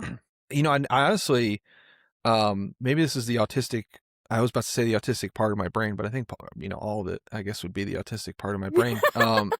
The like I hadn't really considered that in terms of like talking to each other versus talking to me. I just always assume they're Mm, talking to me, and mhm. I read and like try like I my general thought is like, well, they're like they don't understand what they've walked into like most of the time. Like they're walked in here with me because like I know so many Yeah, people yeah. like honestly a lot of women not to be gender, but just it's harder to be a woman on the internet, I Sure. think, based on my experience. Your Not my close personal experience. experience with Yeah, being not a woman on the my internet. experience as someone who's been both a woman and a man on the internet. I gotta say no. Yes, yes.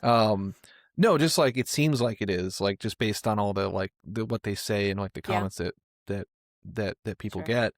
Um, but like with me, it's like I like you're in my world. Like that's the like not you, but like the commenters. So like they come Yeah, in yeah. and like I will like if they say something mean or rude, like Mhm. you know, I will go 20x's back. Like I've been on the internet since I was, you know, I was like since like I remember when my family got a computer.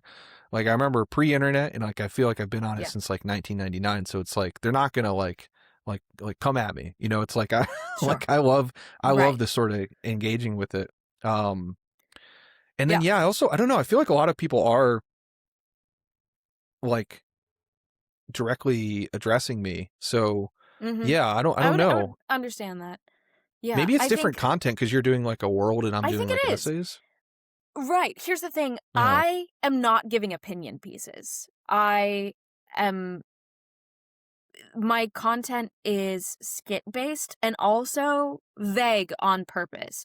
Some of it is because I'm building media literacy in the general public one video at a time. Like, hey, this is I've got internet references, I've got film references, I've got story tropes, and I'm kind of just letting you and your imagination fill out what's going on outside this frame here and what Yeah. that could be. And so if you are able to pick something up, good for you. If not, that's none of my business. Yeah. That's your own problem. So, For the viewers out there, Megan is sending you specifically messages. She's, if you view a thing, then I'm she's speaking in code. yeah, speaking code. Yeah. No, I think people pick up really interesting nuances of their own, but because it's stories, it's folklore, it's mythology. I am single-handedly recreating The Devil's Bride from 1974. Slash A Knight's Tale. I'm kind of doing both of those bits. But it's not an invitation for people to say, like, I disagree. And I'm like, you disagree with what? That my friend should cast Fireball? Like, you don't even see my friend. Like, how are you going to disagree? You don't know you don't know what's going on, Yeah. There's nothing to disagree with. I'm sure people still have opinions about, like, oh, hey, you should use this song for this scenario. And then it's very easy to be like, I don't feel like that. Or, oh, I don't have any inspiration for whatever it is you're specifically referencing, but it invites less concrete opinions, I think, than your work, which is very analysis based, which is really fun for me to like watch and listen to, just like concrete like thoughts and analysis. I wouldn't call them concrete, but that's nice of you to say. Sure. All right, sandstone. Your sandstone thoughts and analysis. But it's that invokes more committee, Socratic conversation about it. Like, all right, now we're all gonna talk about whether we agree or not, So I do think that in that manner it is just sort of how our content is formatted. Yeah. Yeah, that is fascinating. You do have like one of the more, thinking about this, like you have one of the more unique channels on TikTok, I think. Thank you. Because like, well, it's like, it's fiction. Like it is like, it's like not this, like most people are like, I feel like are closer to like what I'm doing. In terms of just like ranting or giving opinions or like, did you know, or educational or informative or whatever. But like there's not too many people. I'm trying to think of like another channel that I follow that's like doing sort of like a permanent constructed story over multiple, like what you do is sort of like is closer to a movie or some type of show, but in a way that's like, I think it is very, I don't know. I think about like mediums a lot. And it is like very well constructed for the TikTok medium in a way that like, if, I released my short film on TikTok like a month ago or something, is I wanted to recut it. And the idea I had to start the channel was to do the channel so I could get an audience so I could release it on TikTok. Now I've built an audience that basically didn't watch the short film, which is like, there's like a couple people that did, like, which I'm not like, I knew that, like in the 11 months between starting the channel and then releasing, or 11 and a half months, I knew that people would not watch it. Cause like, I knew that this is just totally, they know me for one type of content. They don't know me for this. They'll watch, like, it's part of the reason I'm doing a documentary ish, or like I'm going to do a video essay on the movie that I think people will watch, because it's going to be more geared towards TikTok, YouTube, and that like that's what they know me for. They don't know me as like a fiction person who does it. Sure. But also I had this idea that like, well, I'm going to recut it for TikTok because like that's where the audience is, because I was frustrated when I submitted my short film to like festivals and other stuff that like it's hard to get people to watch it. Like, I showed it in a theater, but like no one really watches people don't watch as many movies. Like they don't really watch short films. They don't really watch a lot of stuff. Like it's hard to get people to like, and like also the sort of whole film circuit thing is like so disconnected from everything else, where it's like I feel like it's just like film circuit people, and like there's this whole thing of just like it's a whole community I know nothing about, I have no connection to, I don't know anybody in. Right. So I was like, well, might as well just try and get an audience that people just in general on the internet. But then I was thinking about like this the nature of this storytelling, of like communicating the messages I want to communicate across with the thing. It's like just taking a 30-40 minute movie like I had and splitting it up into 8 chunks is not really doing it for TikTok. Like doing it for TikTok is more, I think, what you do, in that like it's sort of like it's like much shorter, it's like referential, not to other stuff but referential to itself. It's like building up this thing over, it's like the way people sort of interact with like memes and like, Yeah. you know, I guess just like memes, and you know, your whole thing about like it's I don't know, it's just like this is a very not well thought out rant and point, but it's like I think like just whatever like sort of thing you do about like it's like a recurring thing sort of built up over time. That's Sure. like, it reminds me of like, I'm about to do a podcast on Skibbity Toilet, so I've been watching more Skibbity Toilet, but it's like, it's almost like Skibbity Toilet I also think is like I don't know how big of a Skibbity head you are, but like I was fascinated by it. None? Oh, you should, Oh, I think you should watch it. I gotta? Yeah. Okay. All right. Yeah, I definitely recommend, and shout out Aiden Walker, who I'm going to have on in a couple weeks, who just did a pamphlet called On Skibbity. He does like studies like meme and internet culture, but yeah, Sure.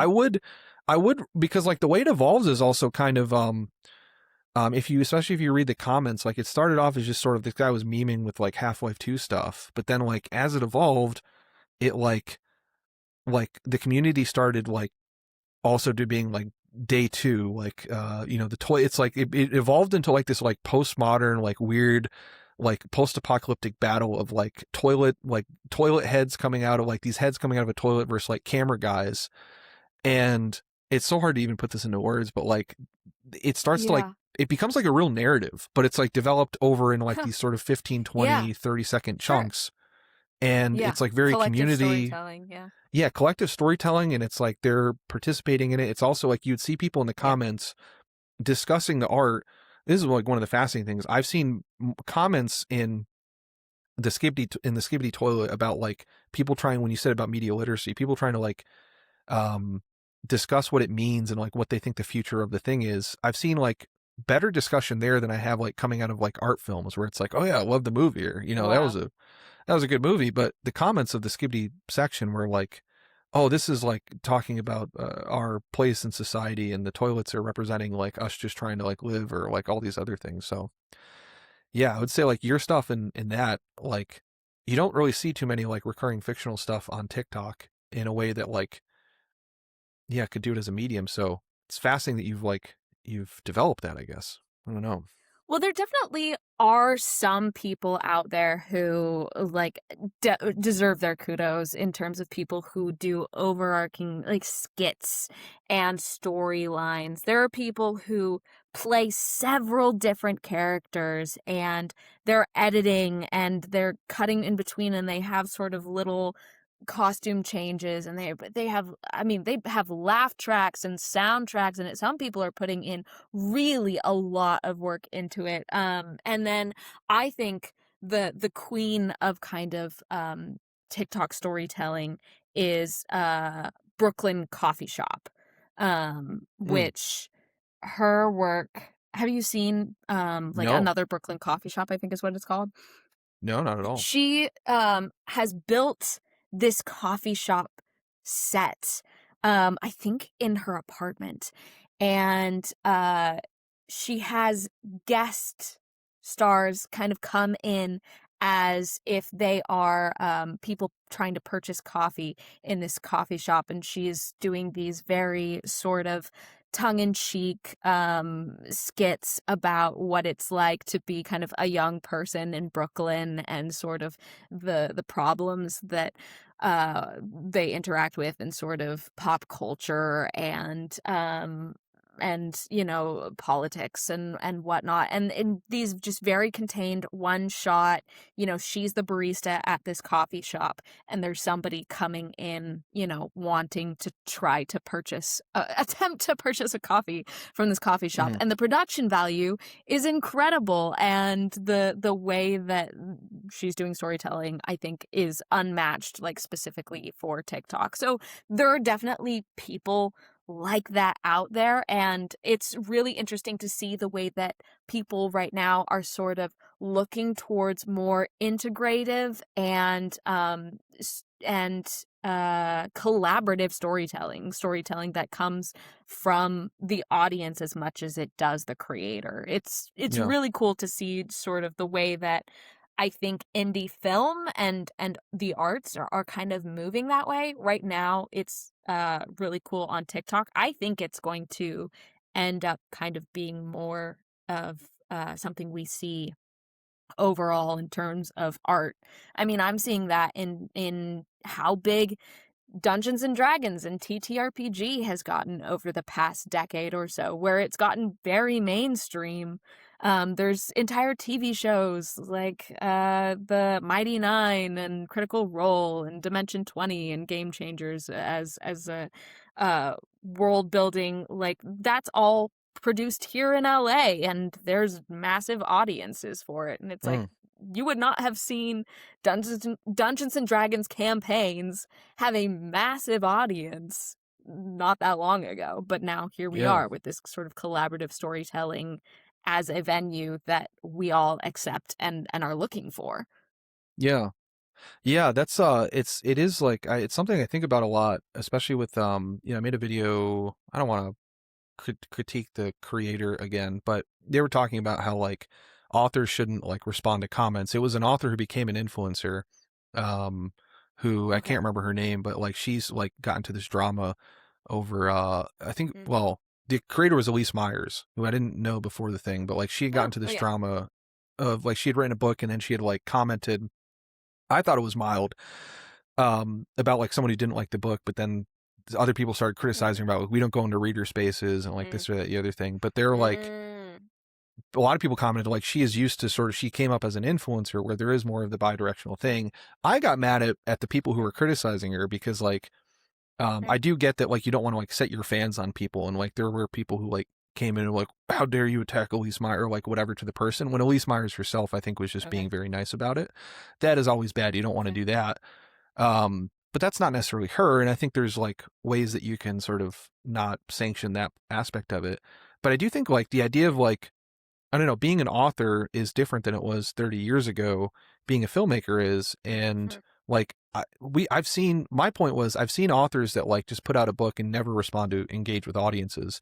I haven't seen an author who is an influencer who has that sort of bi-directional thing in a way that is more modern with their audience. So I was like, why would we not explore this avenue as a way that you could sort of do art and like do your sole artistic experience?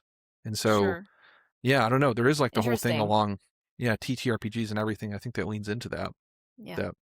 I mean, I think there's going to be hiccups as people sort of try and figure out like, hey, what's the space for the artist? What's the space for the consumer? What's the space for both of us? Because I would argue that there should be space for people to talk privately about the art.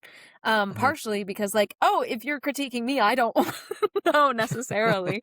But I would expect that there are going to be hiccups as people try and renegotiate, hey, what does it mean to be an author in this current internet space? What does it mean to be a creator in this current internet space that's super interactive?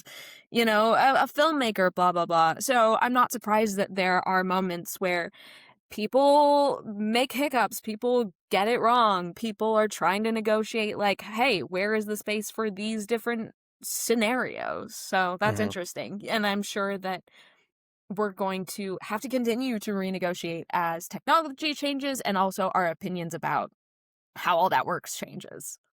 Yeah. I kind of treat myself like I'm a pro wrestler, to be honest, like, or a clown in a way of just like, well, just like I'm a character. Like when I feel like it's easy, like it's also sort of like psychologically a thing of like kind of separating myself from a you know, maybe this is just deep autism, but like and just like masking's no problem for me, but like when I'm on TikTok it's just like, well, that's Jeff, that's not me, like it's not, or it's like that's part of me but that's not all me, or like it's just this thing in the way that like Sure. you know, the 30-40 years ago, I don't know how much of a pro wrestling fan you are, but like, you know, it No, used to be that man. you probably like it, honestly. Yeah. Like you probably find it fascinating, the classic It stuff. seems There's like theater. It it is. seems like it's kind of, yeah.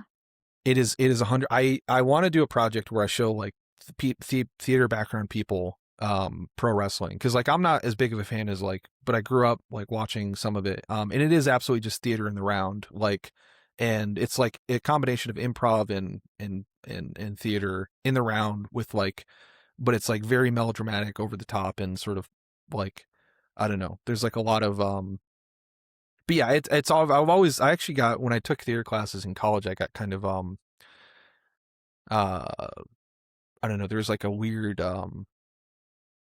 there was like I remember getting to like a weird discussion about like kind of angry discussion about like I didn't know why it wasn't considered theater, like why it was not considered theater as opposed to like Broadway or whatever. It's like, I was like, it's the most popular theatrical entertainment that in the country by far. Like almost no one where I grew up has ever seen a Broadway show or like an actual like an actual like Shakespeare, but like everyone where I grew up like watched Monday Night Raw or like saw like, that's like, that is the exposure that they have to theater in America in like a, Yeah. in like a way.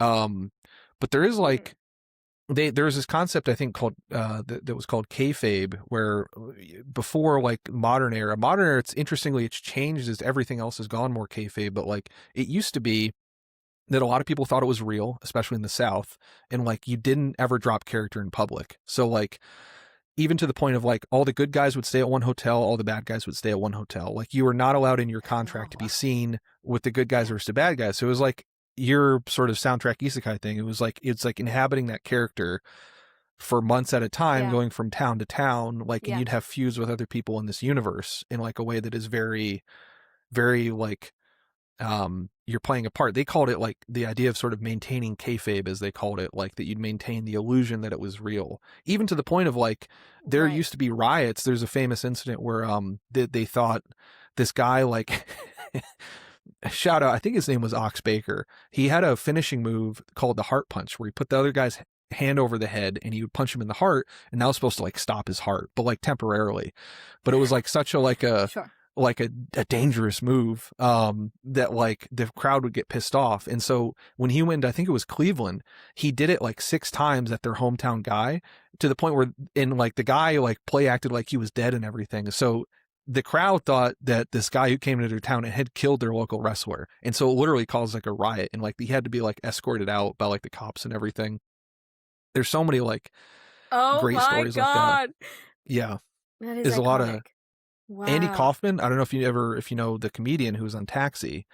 Great movie about him called Man on the Moon, if you like 90s movies where Jim Carrey plays him.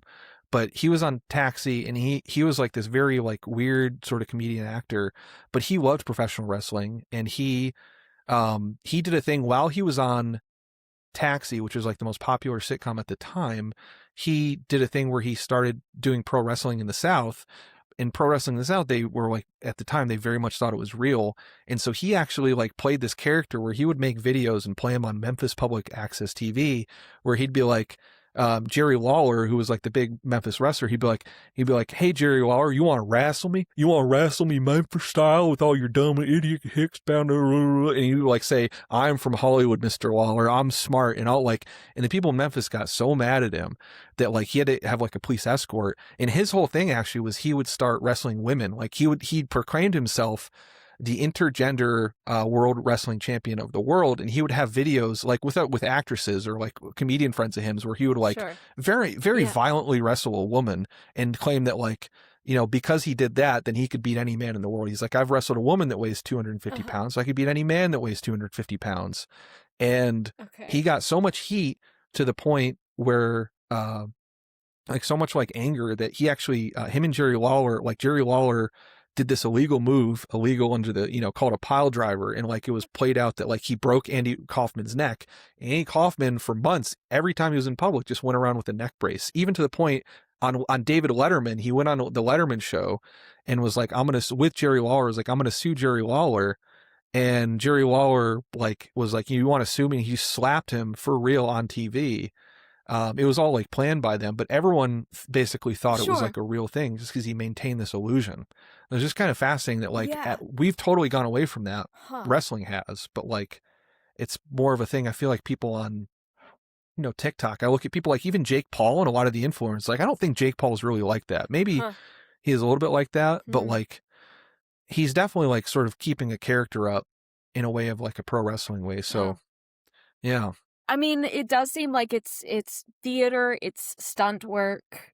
That's super interesting, and also something almost TTRPG about it, about playing the same character over a long extended time with like reoccurring episodes. There is something like Dungeons and Dragons about that.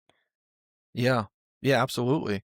And they do it. It's kind of lost a thing where like they more heavily script it now. So like, which it used to be a thing of like, you didn't necessarily know what you were going to say before you went on live TV and gave a promo. You just had to like, where you're calling out your opponent. It's like, they would tell you like, okay, you need to call out your opponent. You need to promo like the match upcoming this Saturday. You need to do it like in character.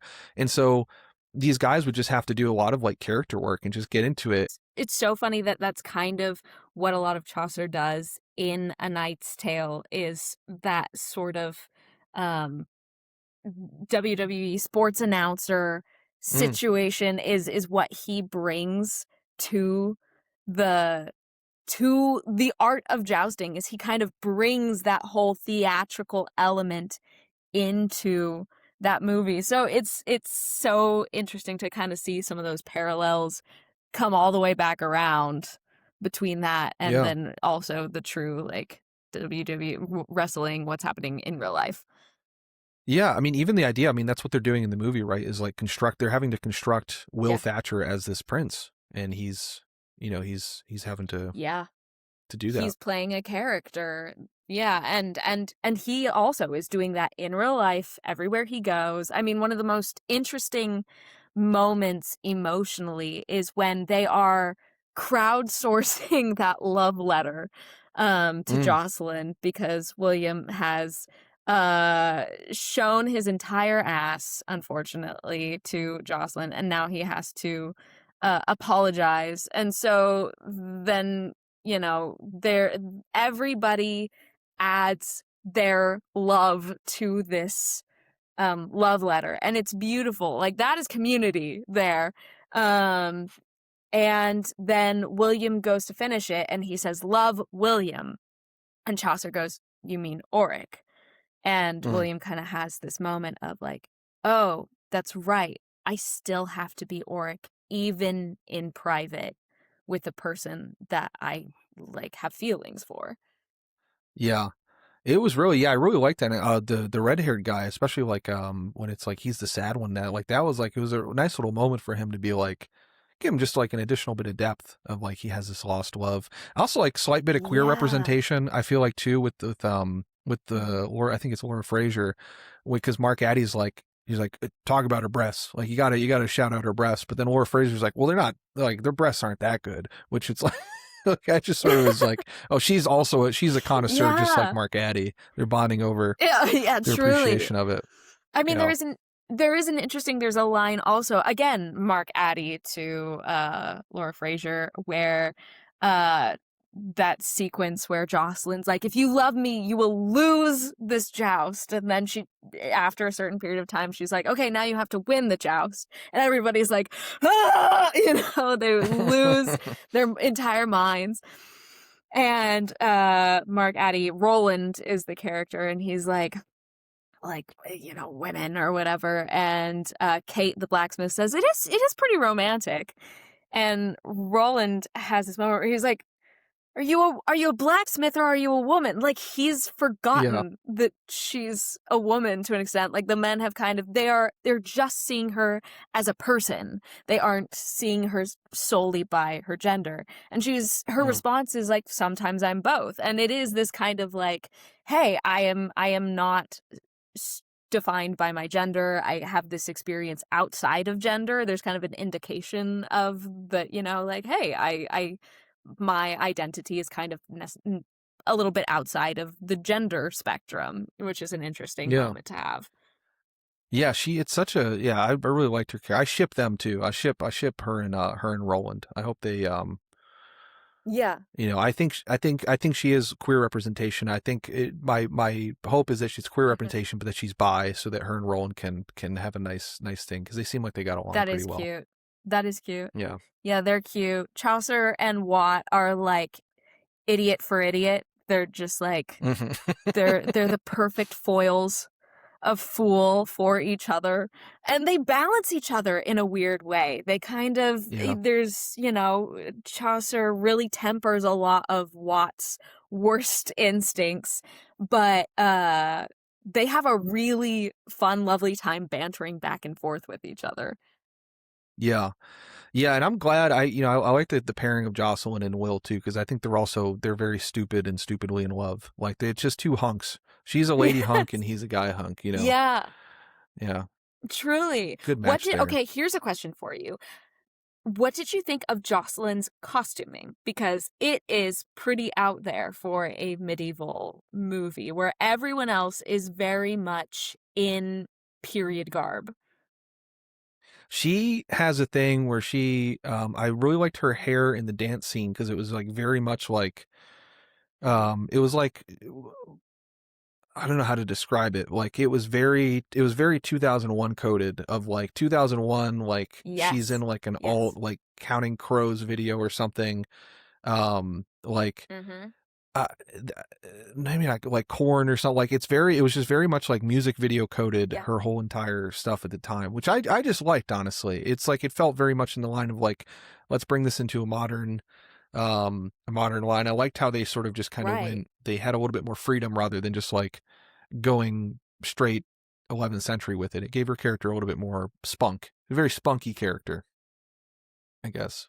Yeah, it was interesting. Like, there was definitely like the materials used and the cuts used were very medieval, but the styling was so 2001, and the idea that this is a modern woman, you know, as much as you can kind of scream that out through costuming, that like, hey, this is a modern woman stuck in 11th century England, but she is not going to let that stop her. And so her costuming is such a masterclass of character design through costuming. I think it's brilliant.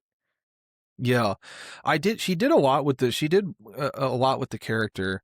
I think more than like, I feel like some of the scenes, it felt like they sort of had wrote the movie, then like at a certain point were like, well, she does not have any characterization. So they added a bunch of scenes where like the editor in me is like, you don't really need this scene. Like, it's good for characterization, but there's a few times where she's like talking to her assistant or whatever, where it's like, if you could have cut you could have cut that out. I mean, you could have cut probably 30, 40 minutes of this movie out. I'm glad they didn't, just because like, you know, I think it's good, but if you wanted to like sort of like make this more of like a tight classic, like Errol Flynn something, it would have been just sort of kept on the joust. But I did like how they kind of just went, they had a little bit of romance. It felt very Four Quadrant, like, like on the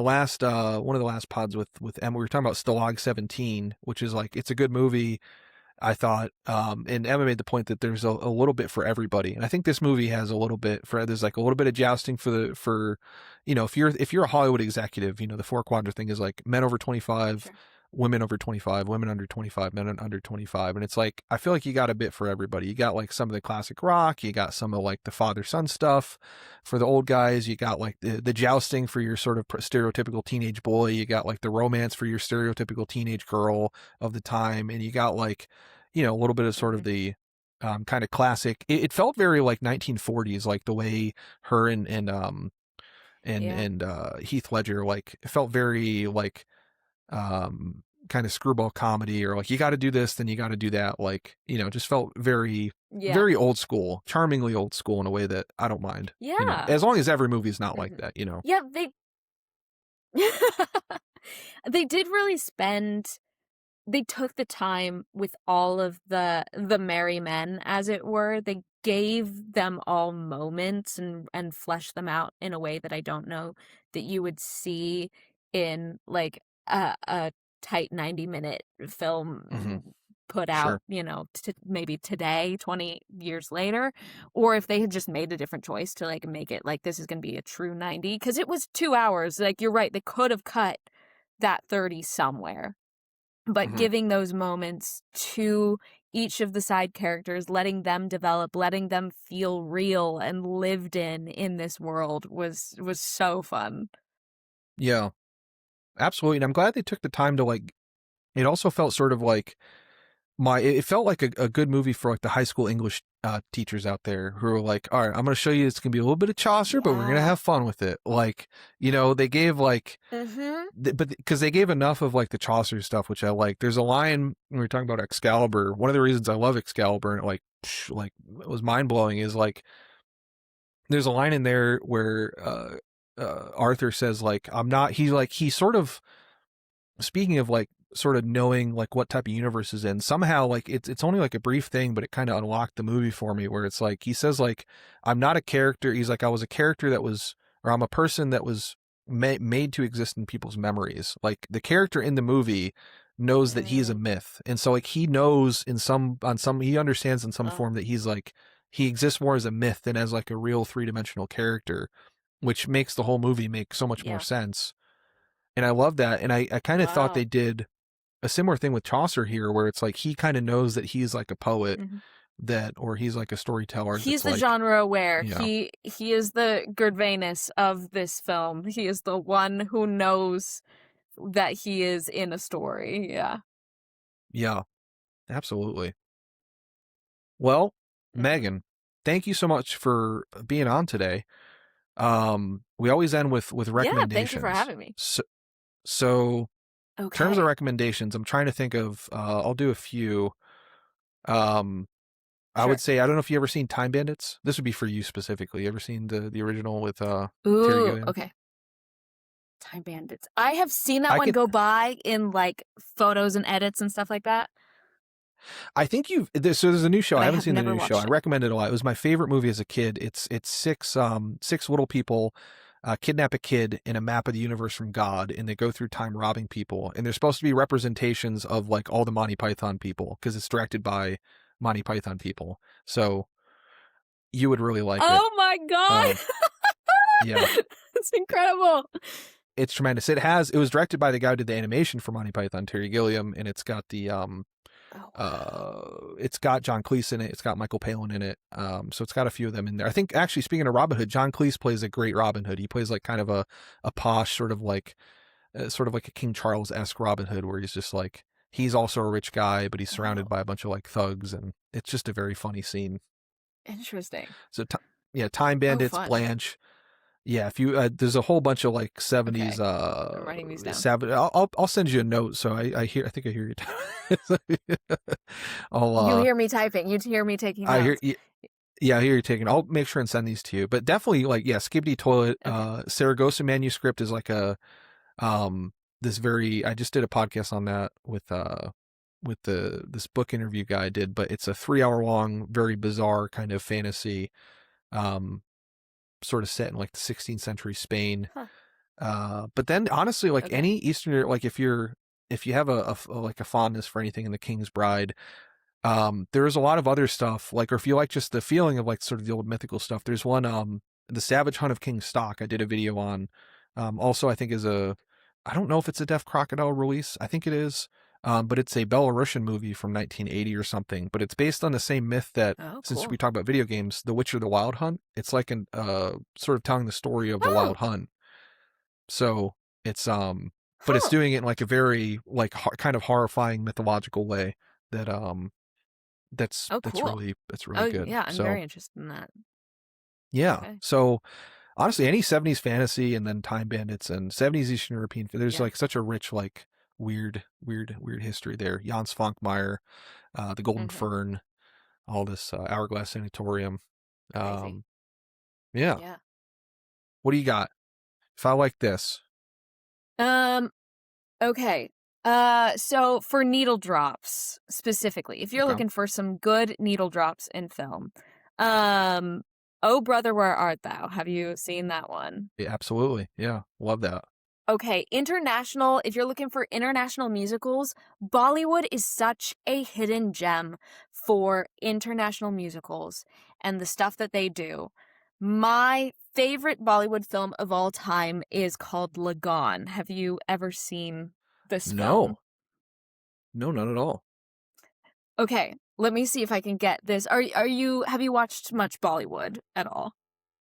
I've seen a few and I've loved every one of them. I was fortunate enough to take like a class on Indian Yeah. cinema in college, like half of a unit on it, and yeah, loved it. And I need to see more, so but I've not seen Lagan.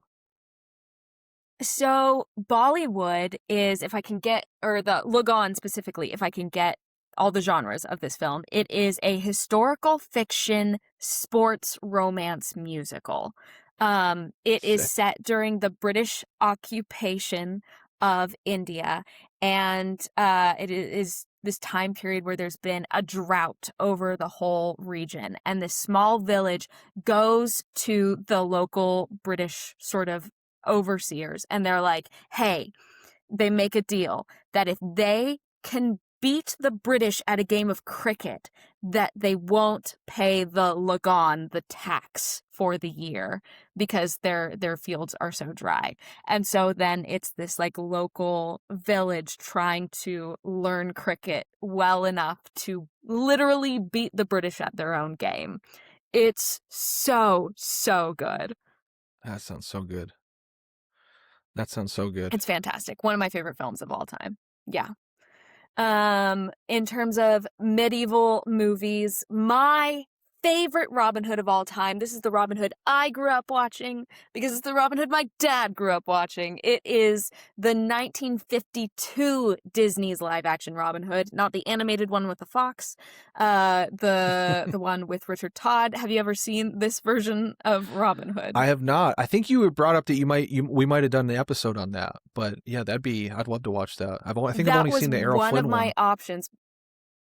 Yeah, this one is my childhood version of Robin Hood. This was the second full-length live action film that Disney ever did. The first one was Treasure Island in 1952 years before. This is their second ever full-length live action feature. And it is in my humble opinion, with no bias whatsoever, it's the best Robin Hood. So that is my favorite. And Awesome. then just like some other early 2000s adventures movies, the animated Sinbad movie from 2003, which was kind of the emotional little brother to Prince of Egypt. They were like, let's do another one and let's cast a whole bunch of other like really famous people to voice all of these characters. That one was really interesting because 2003 was right on the cusp of like beginning to use 3D animation. Have you seen this movie before I go describe it all into? No, I've never seen. The only Disney movie I've ever seen was The Lion King when I was little. So I've not seen. Oh, seen well, any of that. Sinbad is not a Disney movie. It's actually a DreamWorks film. Okay. So I've seen Shrek. I've seen the Shreks, DreamWorks. and then I did Puss in Boots for the episode I think you might have listened to. Sure. Well, Yeah. Sinbad is really interesting because they had just started using 3D animation. And so what they ended up doing is it's the adventures of this character Sinbad as he like sails across the world and is fighting mythological creatures to try and reach the edge of the world. And so what they decided to do is that all of the main sort of characters on this ship are animated in 2D, but the mythological creatures that they fight are animated in 3D. So you really get this like feeling, this Lovecraftian almost feeling that like these people are fighting monsters that have an extra dimension on them. It's really, really cool from an animation standpoint. Oh wow. The those 70s those 70s like Czech ones, the nice thing about like I need to watch The Mysterious Castle in the Carpathians, but I think it's like a fantasy kind of steampunky one. But the nice thing about those is that they all had animation done by Jan Svankmajer, who is like the king of stop motion animation. So if you like that type of, if you're an animation head, he is like absolutely crazy. I could send you a whole bunch of movies by him. But he was like the guy they sort of like would get to do all the like stop motion. So there's so many like Czechoslovakian movies that have like just like this really awesome weird animation that's just like stop motion. Like I think I did there's one I did, shout out again, Deaf Crocodile. Adela Has Not Had Her Supper Yet, which is like kind of Little Shop of Horrors mixed in with like Inspector Gadget, and it's a giant like stop motion plant that's like eating people, and it's huge, and it's so good. So fun. I mean, the last two films that I have just kind of as on my list are Hidalgo and Secondhand Lions, both kind of early 2000s adventure movies. Hidalgo stars Viggo Mortensen, aka Aragorn, son of Arathorn, as this cowboy from the US who decides to enter a very prestigious horse race in Arabia, sort of in the middle of the desert. It's like apparently a very famous horse race. And so it's sort of just like a cowboy movie, but not set in the American West. So it's a very fun horse movie if you're a horse person. And then Secondhand Lions is just a star-studded cast. It's, wait a minute, I have the DVD right here. Give me 1 second. Come here. It is Michael Caine, Robert Duvall, and Haley Joel Osment are the people who star in this film. And it is just a lovely coming-of-age film about this young man who is like sent to live with his two old uncles who have had a very mysterious past over the course of their life. And he starts learning about their past. And we get these lovely little like cuts where we jump to the adventures that these two men went on when they were younger in their life. And there's these sort of fantastical adventures, and how could they possibly be true? There's no way they could be true. And so then Haley Joel Osment kind of goes on a quest to find out whether these are true or not. His two old uncles who live kind of out in the Midwest somewhere, where he's kind of been abandoned with them and is learning how to grow up and be a man, be an adult from these two characters. It's so lovely. That's so cool. Well, Megan, thank you so much. This has been so much fun. I especially thank you. I mean, all these recommendations are good. I don't think I've seen like any of them except Oh Brother Where Art Thou. I haven't seen Hidalgo. I haven't seen Secondhand Lions or Good. 52 Robin Hood. Thank you so much for the Lagan recommendation, because I'm always looking for more Bollywood stuff. I've seen, I think, Sholay and Dilse and RRR and some of Satyajit Ray's stuff, which isn't Bollywood, but yeah, I love that genre of movie. Sholay and Dilse in particular are two of my absolute favorite movies. So always happy to get those.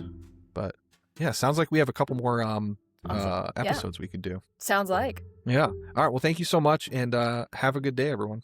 See ya.